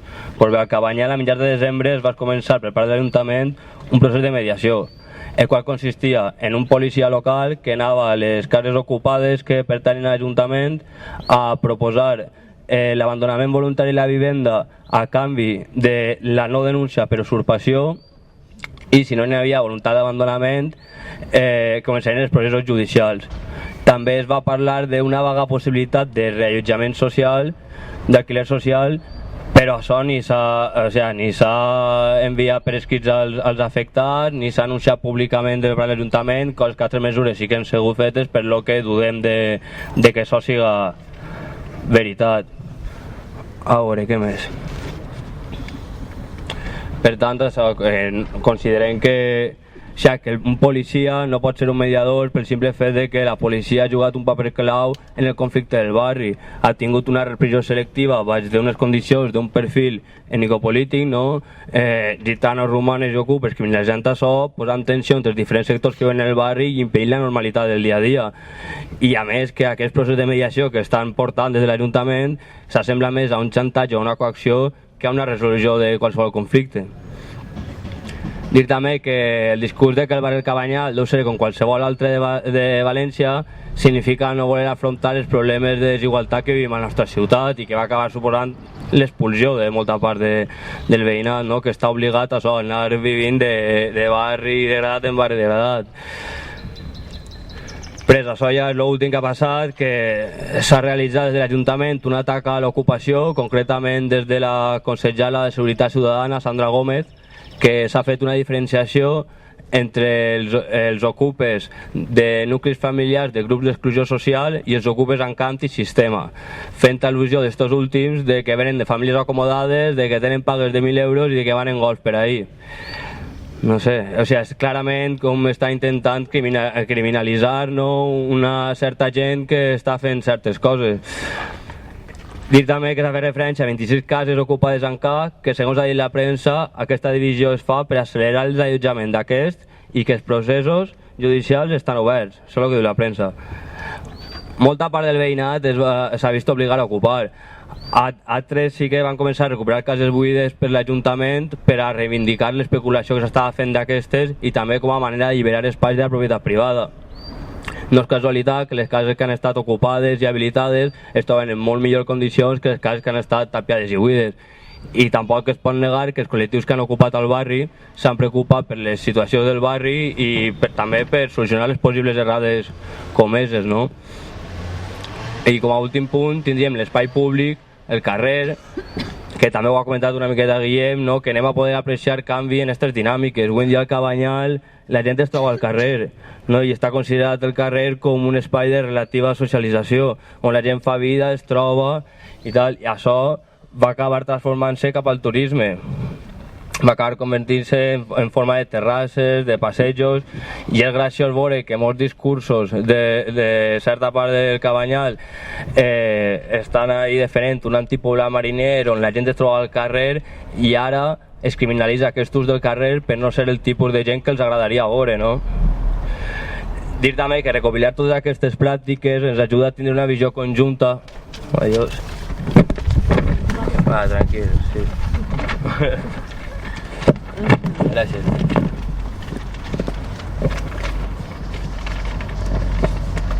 Això, dir també que recopilar aquestes pràctiques ens ajuda a tenir una visió conjunta de tots els problemes que estan passant al Cabanyal i com responen a la mateixa dinàmica, no? Una dinàmica que seria de violències estructurals que estan dins d'aquest procés de remodelació urbana.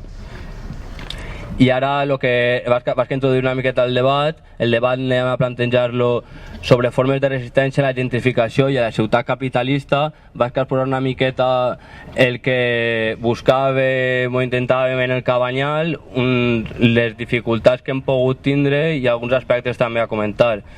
I després tindrem com 10 minuts cadascú i ja ho desarrollarem tot una miqueta. Jo simplement ho mencionaré. Vale, pues nosaltres el que buscàvem intentar en el Cabanyal era trobar una experiència de lluita, no? Tornar a posar en pràctica certs conceptes que pareix que avui en dia estiguen oblidats, com seria el cas del suport mutu, de l'autoorganització. O sigui, pensem que cal establir un espai de lluita on es puga analitzar, on es puga debatre i fer front a aquestes dinàmiques de la ciutat, no? On es puga desenvolupar estratègies i ferramentes per a posar en pràctica contra tot això. Pensem que per a que n'hi hagi lluita és necessari que es construïsca un subjecte, no una comunitat. O sigui, un grup d'individus que intenten defensar interessos comuns, no individus que tinguen les mateixes opressions, sensibilitats i decidisquen organitzar-se per actuar, no?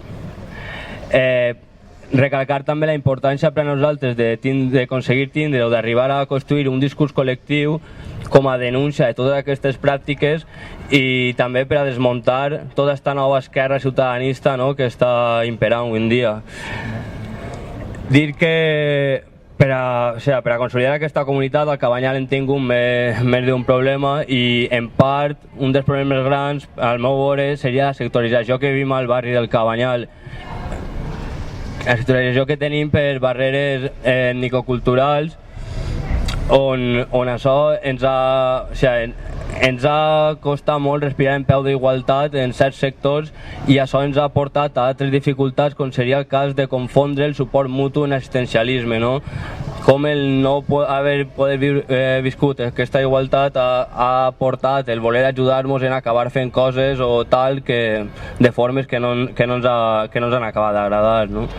A partir d'ara, i l'últim que ha comentat Juanga, el que intentem és un poc, no tenim conclusions ni tenim ninguna certesa de quina manera s'ha de plantar cara o de quina manera s'ha de resistir a la gentrificació, però tenim algunes línies per on començar i de fet jo també les dues cosetes que vaig a dir ho plantege com a forma de dubte i no com a cap conclusió certera que tinguem. Bueno, ella ha comentat, no, que en un principi el que buscàvem era tant una experiència de lluita a partir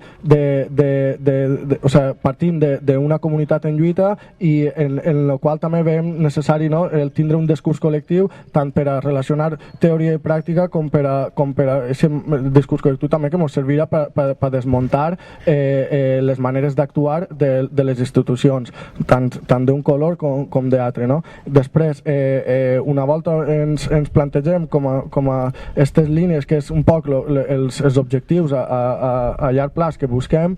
Ella ha comentat també que una de les dificultats a les que ens hem enfrontat és que el fet de voler posar en pràctica conceptes com suport mutu ens està costant i que no és algo que vegam que siga fàcil i en certa manera no sé ni si serà possible fer-ho d'una manera real, perquè és això, moltes voltes el practicar el suport mutu en gent que no està polititzada o en gent que no té igual aquesta consciència política que hagin pogut adquirir part de nosaltres, pues això fa que moltes vegades este suport mutu deixa de ser-ho i passa a ser un assistencialisme, perquè moltes voltes la gent que no està polititzat observa més com un assistent social que com un company de lluita i voler trencar en això són qüestions difícils en les que ens trobem, no? En el present. Una altra de les dificultats també igual,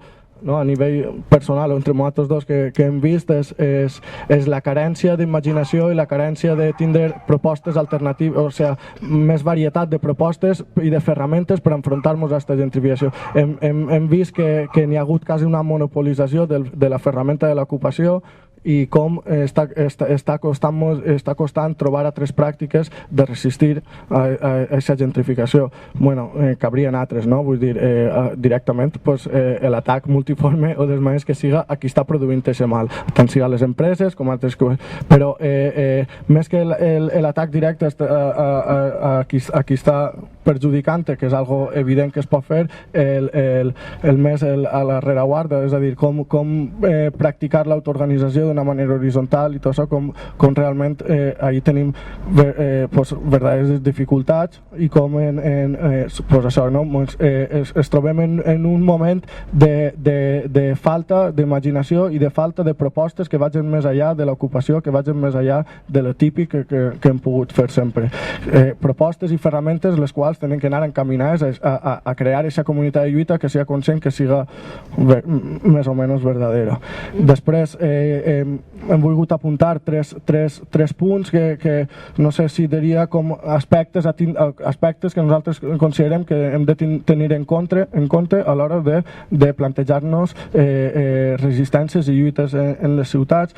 Un d'aquests punts seria n'hi ha que tindre molt en compte quines són les estratègies que utilitza el poder i estratègies sobretot de control social i per això veiem necessari que n'hi ha que fer una anàlisi i intentar desmuntar el que ells parlen per participació ciutadana o el que parlen per mediació o, per exemple, qüestions delicades com jo personalment trobo que és els temes de les cooperatives d'habitatge, com el plantejar això pot servir per a moltes coses, com en un moment donat les cooperatives d'habitatge poden servir per a resoldre un problema individual o com per exemple si es planteja, en el cas de que es plantejaren com a un model d'habitatge total per al barri, és a dir, que totes les cases i totes les habitatges foren cooperatives d'habitatge, seria una cosa.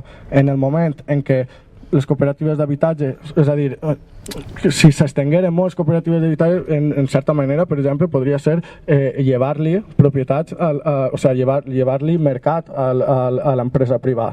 Entonces, per cada cooperativa d'habitatge podria considerar-se que és un benefici menys per a l'empresa privada, però en la mesura en què això no sigui un model total de resto del barri, en certa mesura també pense que això pot servir per a contentar a certa part des que s'oposen a resistència que el poder diga, bueno, així n'hi ha pastís per a tots, n'hi ha tranquils, que pot haver una cooperativa d'habitatge i la gentrificació pot seguir avant. Entonces, fins a cert punt, això a molts no, però a alguns és possible que això contente part de les seues reivindicacions. És a dir, fins a cert punt, com mecanismes d'estos poden servir per a cert control social. Això són coses que estan per veure, però veiem que és necessari plantejar-se. Després, un altre punt seria que veiem que n'hi hauria que establir quines són les línies roges de la gentrificació, és a dir, qui gentrifica i qui no, i això són línies a voltes difícils i compromeses d'establir, però fins a cert punt s'ha de tindre aquests paràmetres i com, bueno, així jo he furtat un concepte d'Ivan Díaz Parra a partir d'un llibre que fa de gentrificació o barbàrie, que parla de la gentrificació en Granada i en Sevilla i parla de cabezas de puente o elementos bisagra, i és a dir, com fins a cert punt tot lo alternatiu que es planteja, que en un moment donat es planteja com, o sigui, la gent que es mou per aquests cercles alternatius en principi estan plantejant-se igual la resistència a la gentrificació, però com en certa manera este ambient alternatiu pot significar una transició entre l'espai no gentrificat i l'espai gentrificat, i per això ell parla de bisagres de la gentrificació, és a dir, com encara que esta gent que conformem tot l'ambient alternatiu no siguem els consumidors definitius de l'espai, és que realment finalment habitaran aquest espai gentrificat, però com han pogut servir com a pol d'atracció per a certa comercialització que en un principi és feble, però en un futur pot ser més àmplia. Entonces, són coses que pensem que n'hi ha que tindre en compte i saber en quin terreny està situant en un moment i en l'altre. I després, l'últim punt que hem apuntat, que això seria un poc més general, seria el tema de l'element territorial, que com també hem apuntat antes des de cul-de-sac, de l'escala local, de com la defensa del territori, no, pues, hasta certa, no sé, així això planteja totalment com a dubte, de que també veiem que seria necessari plantejar-se l'escala local, els pros i els contres que té, la visió territorial, els pros i els contres que té, perquè a mi, si l'únic que m'acorreix és que moltes voltes això ens du a una carència d'elements de transversalitat entre les lluites, que a pesar de que tots diguem que tots defensem el territori o tots defensem des de l'escala local, com això en certa manera ens pot dur a oblidar que necessitem elements de transversalitat de lluita que puguen, per exemple, com en certa manera avui en dia que jo sàpiga el feminisme seria de les poques lluites transversals que està havent, com en el plano de la defensa del territori, com s'estableixen aquests elements de transversalitat que unisquen unes lluites en altres. Y bueno, pase la paraula a Cul-de-sac. Así para seguir charlando sobre esto, yo también quería un poco como ir a una experiencia más concreta. Yo vengo de Madrid, del barrio de Lavapiés, y entonces también ahí estamos ahora mismo, bueno, hace ya muchos años, pero ahora en concreto hay un repunte un poco en una lucha de oposición contra la construcción de un hotel en la misma plaza de Lavapiés. Además es particular porque el espacio en el que se quiere construir es justamente un espacio que durante un tiempo fue una corrala, ¿no? Que era el tipo más o menos de habitación allí tradicional, también con ciertos problemas. Mucha gente lo llama chabolismo vertical, tiene que ver con la industrialización, una de las primeras industrializaciones de Madrid y demás, ¿no? Pero bueno, era un edificio bastante significativo. Esa corrala se echó abajo un poco con los fenómenos habituales, como los han estado diciendo aquí, y lo único con la especificidad de que fue precisamente la Comunidad de Madrid la que la expropió por negligencia, ¿no? del dueño, ¿no? Por no haber hecho las modificaciones oportunas y se expropió para construir vivienda pública, ¿no? El tiempo de construir vivienda pública expiró, pero en ese tiempo se ocupó y durante bastante tiempo funcionó pues como un solar autogestionado, ¿no? También para allí, para el barrio, que bueno, tuvo una parte cultural, pero tuvo una parte también material. Había unas huertas que se hacían ahí, una cosa muy modesta, nadie comía de ahí, ¿no? Tenía mucho más de laboratorio y de espacio de aprendizaje que otra cosa, pero funcionaba así un poco también como espacio de encuentro y demás, ¿no? Entonces justamente el desalojo coincidió más o menos en el tiempo con la recuperación del dueño de ese espacio por negligencia ahora de la Comunidad de Madrid, que no había llevado a cabo la construcción de esos edificios de vivienda social que se supone que se tienen que construir ahí, ¿no? Y un poco la experiencia que tenemos ahora al intentar articular una lucha contra la construcción de ese hotel, que más o menos lo que intente también es hablar de la gentrificación en general en el barrio, es que el estadio es muy muy diferente, ¿no? O sea, lo que contaban los compañeros sobre el Cabanyal, claro, es la situación de igual hace 15 o 20 años allí, y ahora la situación allí es diferente, porque si se quiere ese momento bisagra, que yo creo que para pensar un espacio como Lavapiés funciona bien, está pasando y solamente tiene el pozo de los espacios que ya se han constituido, ¿no? Pero la ocupación ya la han atacado muy duramente. El grueso de las ocupaciones así de vivienda ya han desaparecido. Hay una ocupación del centro social que no sabemos cuánto durará, y el espacio mixto, que era la tabacalera, ¿no? Con muchos debates, se ha convertido prácticamente en un espacio cultural. La población ha cambiado ya fundamentalmente también, entonces los pobladores hace ya que se fueron, la gente mayor han muerto muchos de ellos, entonces también han desaparecido en ese sentido. Quedan los migrantes, pero también con la dificultad que hay de la comunicación, y eso que bueno, dentro de la asamblea del barrio hay un espacio que es la asamblea de migración, que sí sirve un poco de puente. Lo que pasa es que no es una comunicación significativa con las otras comunidades que hay allí, sino más bien con individuos y con personas aisladas, ¿no? Entonces por ahí también es difícil, y claro, los interlocutores con los que te encuentras son justamente los nuevos pobladores, ¿no? O sea, uno está repartiendo panfletos, y al final le está repartiendo panfletos justamente a la gente que está ya ocupando el barrio, ¿no? De ese nuevo perfil. Entonces las dificultades son varias, ¿no? Es ya la dificultad directamente de intentar hacer ver qué significa, por qué una oposición, ¿no?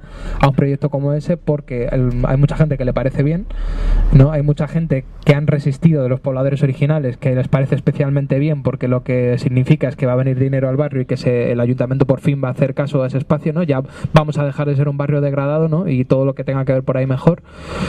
Luego también la dificultad asociada de lo que se entiende un poco la cuestión del trabajo, ¿no? O sea, ese tipo de proyectos tienen la dificultad de que, bueno, se asocia con que va a haber más trabajo dentro del barrio, y eso también lo hace más complicado, ¿no? Y bueno, pues no sé, o sea, lo que quería compartir es que al hablar un poco de las dificultades, cuando además la idea un poco es cuando el proceso está más avanzado, la dificultad es todavía mucho mayor, porque no es fácil encontrar ni siquiera interlocutores, ¿no? Y al final se está dando un poco la paradoja de que hay un grueso de la gente que participa un poco en esa lucha que ni siquiera viven allí, ¿no? O sea, que son antiguos pobladores, o sea, es decir, gente de este momento, ¿no? De cuando se acercaron al barrio cuando estaba en ese proceso de degradación, que ya se han marchado, y que un poco se defiende ese barrio como espacio, por otro lado, ya transformado, ¿no? O sea, como espacio un poco mixto cultural político como punto de encuentro, pero no hay una lucha un poco por la defensa de los modos de vida allí, porque ni siquiera están esos modos de vida, ¿no? Entonces es un poco complicado. Y más en general, desde el enfoque de lo que nosotros habíamos planteado, la principal dificultad un poco que yo personalmente, y creo que todos nosotros los que hemos estado en diferentes luchas nos encontramos también, es la dificultad de intentar conectar lo que tiene que ver con esa lucha concreta con el punto de vista más amplio, ¿no? O sea, intentar transmitir esta idea de que lo que está ocurriendo allí, primero, no está ocurriendo solo allí. Eso es más fácil, ¿no? Porque se pueden señalar ejemplos. Y lo más complicado, ¿no? Señalar que eso es una dinámica que es compartida con otras muchas, ¿no? Y que, pues yo qué sé, pues que ese destino conjunto de la ciudad y del campo, esa realidad también internacional que tiene que ver con todo esto, los procesos de mercantilización, pues yo personalmente nunca he dado un poco con la forma de de hacer ese tipo de conexión, ¿no? Porque cuando la lucha, cuando quizá hay luchas las que yo he participado particularmente en donde eso está muy claro, lo que suelen ser es que integradas por pocas personas, ¿no? Y además sobre todo con dificultades para conectar con la gente que habita allí. Y cuando se da el caso de que conectas con esa gente que quizá está viviendo allí, el problema es el contrario, ¿no? Y es que al final como que tiene mucho peso esa especificidad. Entonces yo ahí lo veo una dificultad bastante importante, no sé. Yo me había apuntado un par de puntos que me parece que puede ser interesante para el debate. Uno sería el título de un panfleto que a mí me gusta mucho, que se llama Golpear donde duele, que viene a plantear la siguiente cuestión. Se ha hablado mucho de la gentrificación y hemos puesto casi todos el dedo en la llaga, que es en el turismo, en la industria turística, ¿no? Una de las nocividades que produce la industria turística es la lucha contra un proceso de gentrificación. También tiene que ir, o yo vería que se tendría que incidir en que si los turistas llegan es porque tienen medios para llegar. Es decir, la forma de sociedad industrial que fomenta la movilidad, que fomenta esa circulación del capital internacional a través de los circuitos turísticos, es una condición imprescindible, es una condición de partida para que se produzca la gentrificación. Entonces eso sería una cosa fundamental. En Alcoy, cuando yo estuve participando de un proceso en el centro histórico, ¿no?, que era un proceso de gentrificación, primero era un proceso de destrucción directamente del barrio que preexistía. Nos encontrábamos con que una de las cosas fundamentales que estaban funcionando ahí era la idea, concepto de tercera línea de playa, ¿no?, que hacía de ese espacio lo que decía Guillermo antes, que la idea concepto de tercera línea de playa en un municipio del interior donde el centro histórico se estaba destruyendo era fundamental para saber cuáles eran las rentas diferenciales que tenía eso. Y de repente sale el proyecto de la autovía Alcoy-Benidorm y la ampliación del aeropuerto de Alicante, el aeropuerto internacional de Alicante. Dices, todas esas cosas están relacionadas y tienen que ver con un proceso concreto en el centro histórico, ¿no? Todas esas infraestructuras refuerzan esa nocividad que finalmente se expresa en la gentrificación. ¿Cómo se puede coordinar una lucha de un pueblo que está afectado por la construcción de esa autovía con lo que pasa en el centro histórico de otra población que va a ser la receptora final de esos turistas que van a llegar al aeropuerto de Alicante, ¿no? Una de las cosas que intentamos con unos compañeros de Alcoy que estábamos intentando coordinar eso era, bueno, esto viene de algún sitio, ¿no? Y viene, por ejemplo, de la Estrategia Territorial de la Comunidad Valenciana, un documento que se aprueba en determinado momento, donde hay un montón de conglomerados de empresas, cajas de ahorro, municipio, la Federación de Municipios también, y hacen un plan a 20 años donde el territorio ya se expresa como una mercancía tal cual, cerrada y en un proyecto totalmente delimitado, ¿vale? Donde entran desde la construcción de parques eólicos, el refuerzo de las líneas de alta tensión hacia los municipios de interior para que refuercen las zonas de costa que en los periodos de verano sufren el aumento poblacional, ¿no? Entonces decíamos, bueno, si intentásemos coordinar a través de la crítica a este primer documento de la Estrategia Territorial de la Comunidad Valenciana, veríamos que en realidad esas pequeñas luchas que parece que se reproducen en todos sitios con unas dinámicas muy parecidas forman parte de un modelo mucho más amplio, que es un modelo de ciudad, pero un modelo de consumo, un modelo de producción y finalmente un modelo de vida. Es difícil, ¿no?, hacer esta coordinación y trabajar tan a largo plazo como puede trabajar a largo plazo un planificador que planifica a 20 años o a 30 o 40, que es a lo mejor una generación, ¿no?, o la vida que pasa una persona en un barrio, ¿no? Entonces eso yo lo pongo ahí como una duda, ¿no? Es decir, cuando vas y te enfrentas a la inmobiliaria que está haciendo o que tiene intereses en el barrio en concreto, ¿no?, ¿estás atacando donde duele realmente? O cuando señalas que la asistencia social cumple el papel de policía ilustrada, que es la que siempre ha cumplido históricamente, ¿es realmente una consecuencia de ese proceso o es la causa, ¿no? y quizá la causa esté en la industria turística, por ejemplo, ¿no? O sea, intentando ampliar el horizonte, pero es una pregunta, yo no tengo respuesta para eso. Y después otra duda que se me planteaba era, cuando la gentrificación se produce en un barrio siempre cobra su sentido o su identidad histórica o como se quiera llamar en relación al resto de la ciudad. Esto en los 70 Lefebvre lo decía mucho, que en la izquierda se había apoyado en el barrio como una forma, ¿no? como un término que siempre era progresista o que era un término a defender. Y decía, bueno, en realidad el barrio siempre cobra sentido con el resto de la ciudad. Ese aburguesamiento, esa gentrificación no se ha producido ya en el resto de toda la ciudad. Y ese barrio en concreto, que ahora actualmente está degradado, puede llamarse El Cabañal o cualquier otro barrio, no se convierte finalmente en receptor de una dinámica que ya está en toda la ciudad. Es decir, ese proceso de aburguesamiento no se ha producido ya en toda la ciudad. Como una reflexión para decir, bueno, y en ese caso, ¿qué capacidad tenemos para reconstruir una comunidad dentro de ese barrio que sea refractaria a los valores, las prácticas, las formas de vida que ya están instituidas en el resto de nuestro modo de vida o de nuestro modelo de ciudad? Y recoge aquí lo del derecho a la ciudad. El derecho a la ciudad no es solo a vivir en la ciudad, es a transformar la ciudad conforme uno quiere o como decide, y el derecho también a no vivir en esa ciudad, también a que esa ciudad desaparezca, ¿no? No en el sentido mágico del término, sino que desaparezcan los modos de vida de esa ciudad. Y son preguntas así como muy amplias, o sea, muy maximalistas, pero que por la experiencia que he tenido en algunas luchas que se han producido, siempre ha habido ese límite, ¿no? De intentar relacionarlo con dinámicas más amplias y que no se quede en una cuestión solo local o de barrio.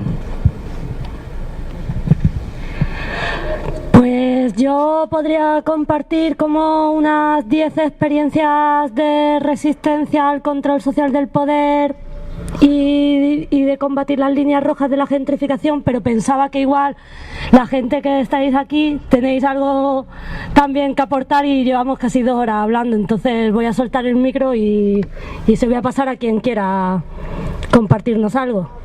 Bueno, por ahondar un poco en la experiencia, yo vengo de Hospitalet, pero bueno, he visto un poco más Hospitalet también ha asumido otro fenómeno, ¿no? Que ha sido un poco la gentrificación o la expulsión de muchas zonas también de Barcelona. Es decir, a veces determinados barrios vas sacando gente y los vas llevando al extrarradio, ¿no? Y Hospitalet también asume ese papel de acoger a gente que en principio parece que sobra de determinados barrios de Barcelona. En Barcelona hemos tenido varios ejemplos de barrios que se han gentrificado. El Gótico, la zona del Borne, el Raval, que está en proceso, pero un proceso bastante acelerado. La Barceloneta, que también ha sido bastante escandaloso, cuando también las medidas políticas pues se llevaban a que determinadas fincas, si no en lo que se llamaban sean una tercera parte de pisos, 3/4 partes, no sé, eran edificios donde las viviendas eran relativamente pequeñas y donde si no se cumplían donde se exigió que tuvieran un ascensor esas fincas, y claro, si no tenían ese ascensor, pues en principio lo que se hacía era que pues se intentaba pues echar a la gente y a partir de ahí pues bueno, pues que se generasen nuevas construcciones. Y luego el que también se está viendo ahora es el del Paralelo. El Paralelo es una extensión también de la zona del Raval y se pretende, y ahí sí que también hay una lucha bastante importante por colectivos de salvar al Paralelo de esa situación, pero bueno, yo creo que son situaciones que son bastante complicadas y irremediables, porque nos encontramos con la situación de que no existe, como existían hace unos cuantos años, pues ese tipo de asociaciones de vecinos o esa comunidad de vecinos que llegó a existir y que implicaban que había unas luchas vecinales muy importantes y que ahora ya no existen, ¿no? Como consecuencia, no sé si de la industrialización, si fenómenos de enajenación, de alienación también un poco del individuo, no sé, eso se vivía también en un edificio, ¿no? Un edificio de bloques donde yo residía, pues antes conocías a todos los vecinos, tenías unas relaciones comunidades vecinales inmediatas, donde pues tú en un momento determinado, era un hueco muy sencillo, muy simple, ¿no? Pues necesitabas, yo qué sé, pues desde un huevo frito a un poco de sal, un poco de aceite y llamabas al vecino y le decías, oye, pues mira, me falta esto. O si no, en la calle se montaba pues una fiesta vecinal y todos los vecinos pues comían juntos. Eso ha desaparecido. Entonces, claro, en el momento en el que nos encontramos ahora es muy complicado hacer frente a esa situación. Los procesos son más rápidos de lo que eran hace unos años. Es impresionante como en el Raval han metido lo que comentábamos antes, el tema de las bibliotecas y universidades las han sacado de fuera o de más afuera de Barcelona, de la zona de Diagonal, y las han metido en el Raval. Y bibliotecas, la Filmoteca de Cataluña, en fin, una serie de cuestiones las han colocado allí estratégicamente en el barrio chino. Pensar en eso, cómo se puede llegar a solucionar, eso quizás es lo que más inquieta, ¿no?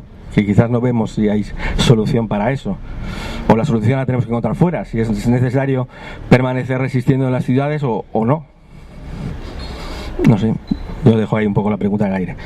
Vale, pues bueno, por aportar así algunas ideas, en Granada hemos vivido muy rápido algunos de los procesos que al parecer se están dando aquí, pero a lo cutre, o sea, siempre es como todo lo que hace Barcelona tratan de copiarlo y les queda regular.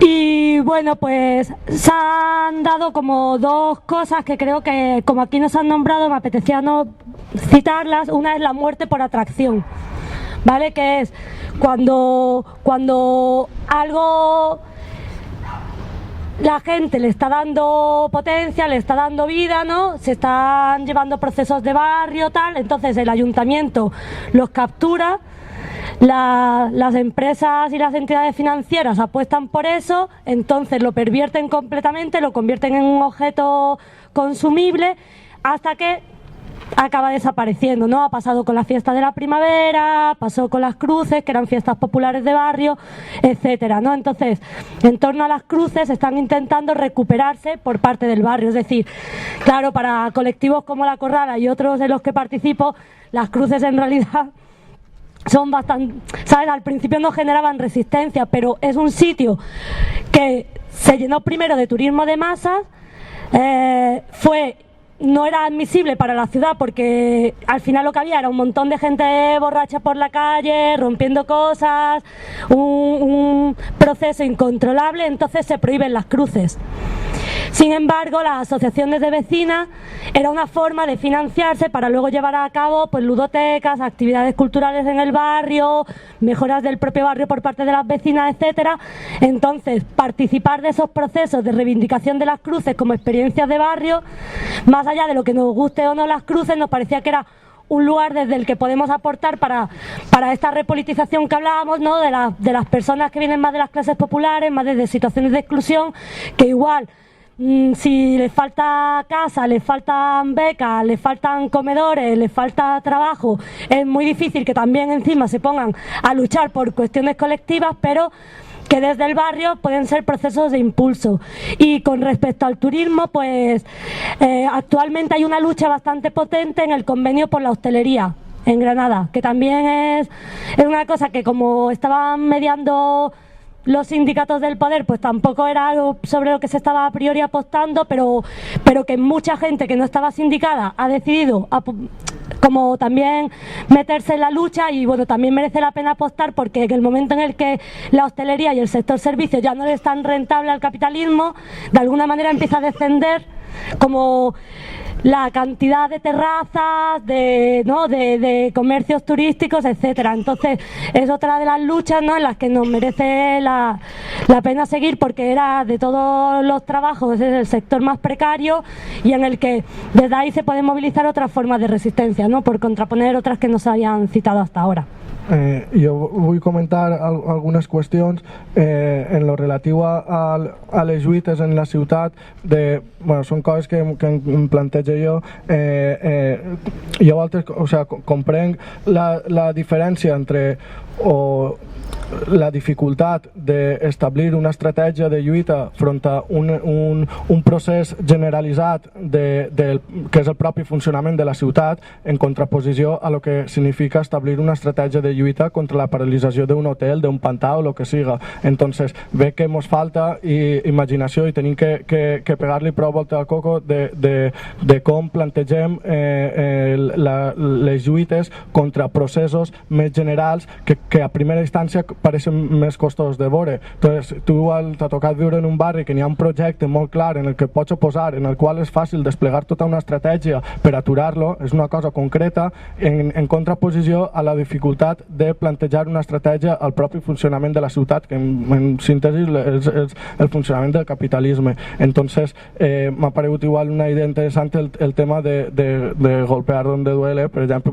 si veiem que quines són les condicions que fan les condicions òptimes que fan possible el desplegament del turisme, per exemple, en una zona on no tens un projecte concret de destrucció, però sí que n'hi ha la possibilitat d'analitzar quins són els condicionaments més difícils de veure en un principi, i això seria una bona manera igual de que un grup de gent es plantegi una lluita, una estratègia per enfrontar-se a això.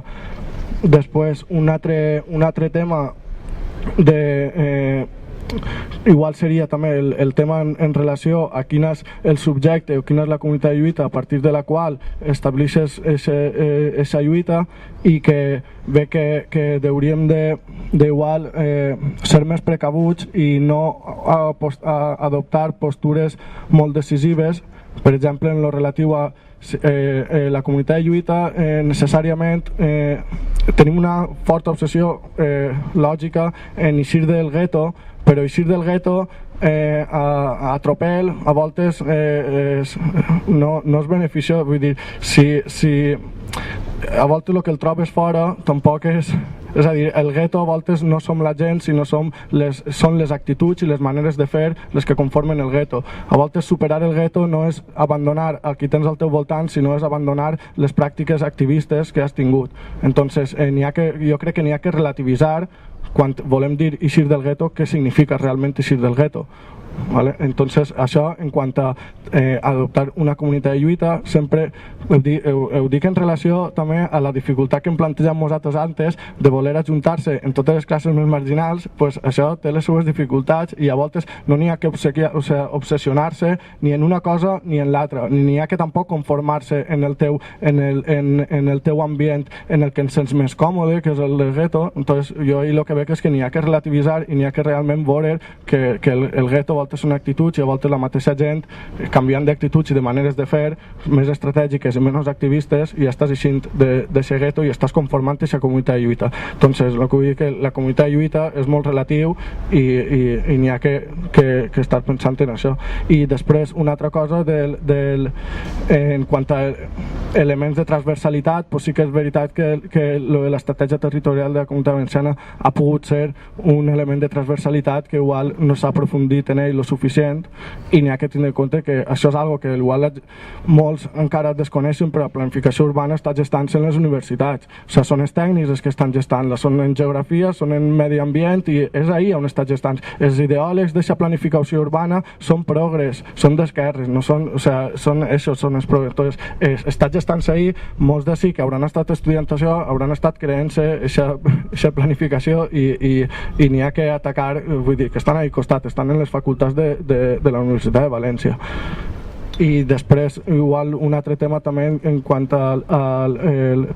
establim el nostre discurs, també n'hi ha que tindre en compte quin és el relat que està intentant vendre't el poder i en contraposició nosaltres tenim que ser capaços de crear un contrarrelat, i això en el Cabanyal sí que s'observa com la degradació és un mal, és un virus que ho agarra tot, i qualsevol que siga tatxat de degradador el govern ja està legitimat per anar en contra. Entonces el que n'hi ha que fer és desmuntar el seu discurs i el seu relat sobre què és degradació i què no, i posar en contraposició que ells parlen de convivència però realment de lo que parlen és d'individualisme, i intentar desmuntar aquest relat també ens pot ajudar a tindre el nostre propi relat sobre els fets.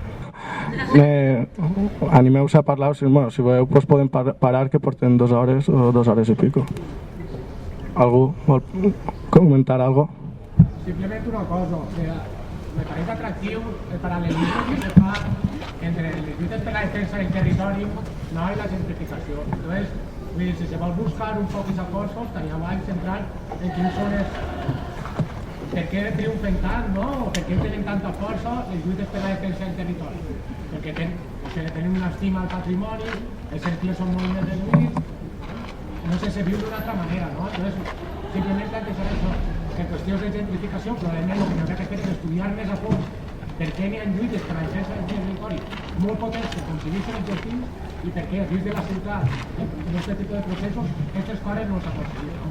I moltes vegades és perquè pense jo una idea que en un espai comú com és la ruralitat o els pobles l'estima per aquest paisatge que tindrem, no? O per aquestes condicions de vida són molt més grans que la ciutat. A la ciutat, no sé, és que al fi i al cap defensa la meva vivenda, no? No defensa el que és el barri.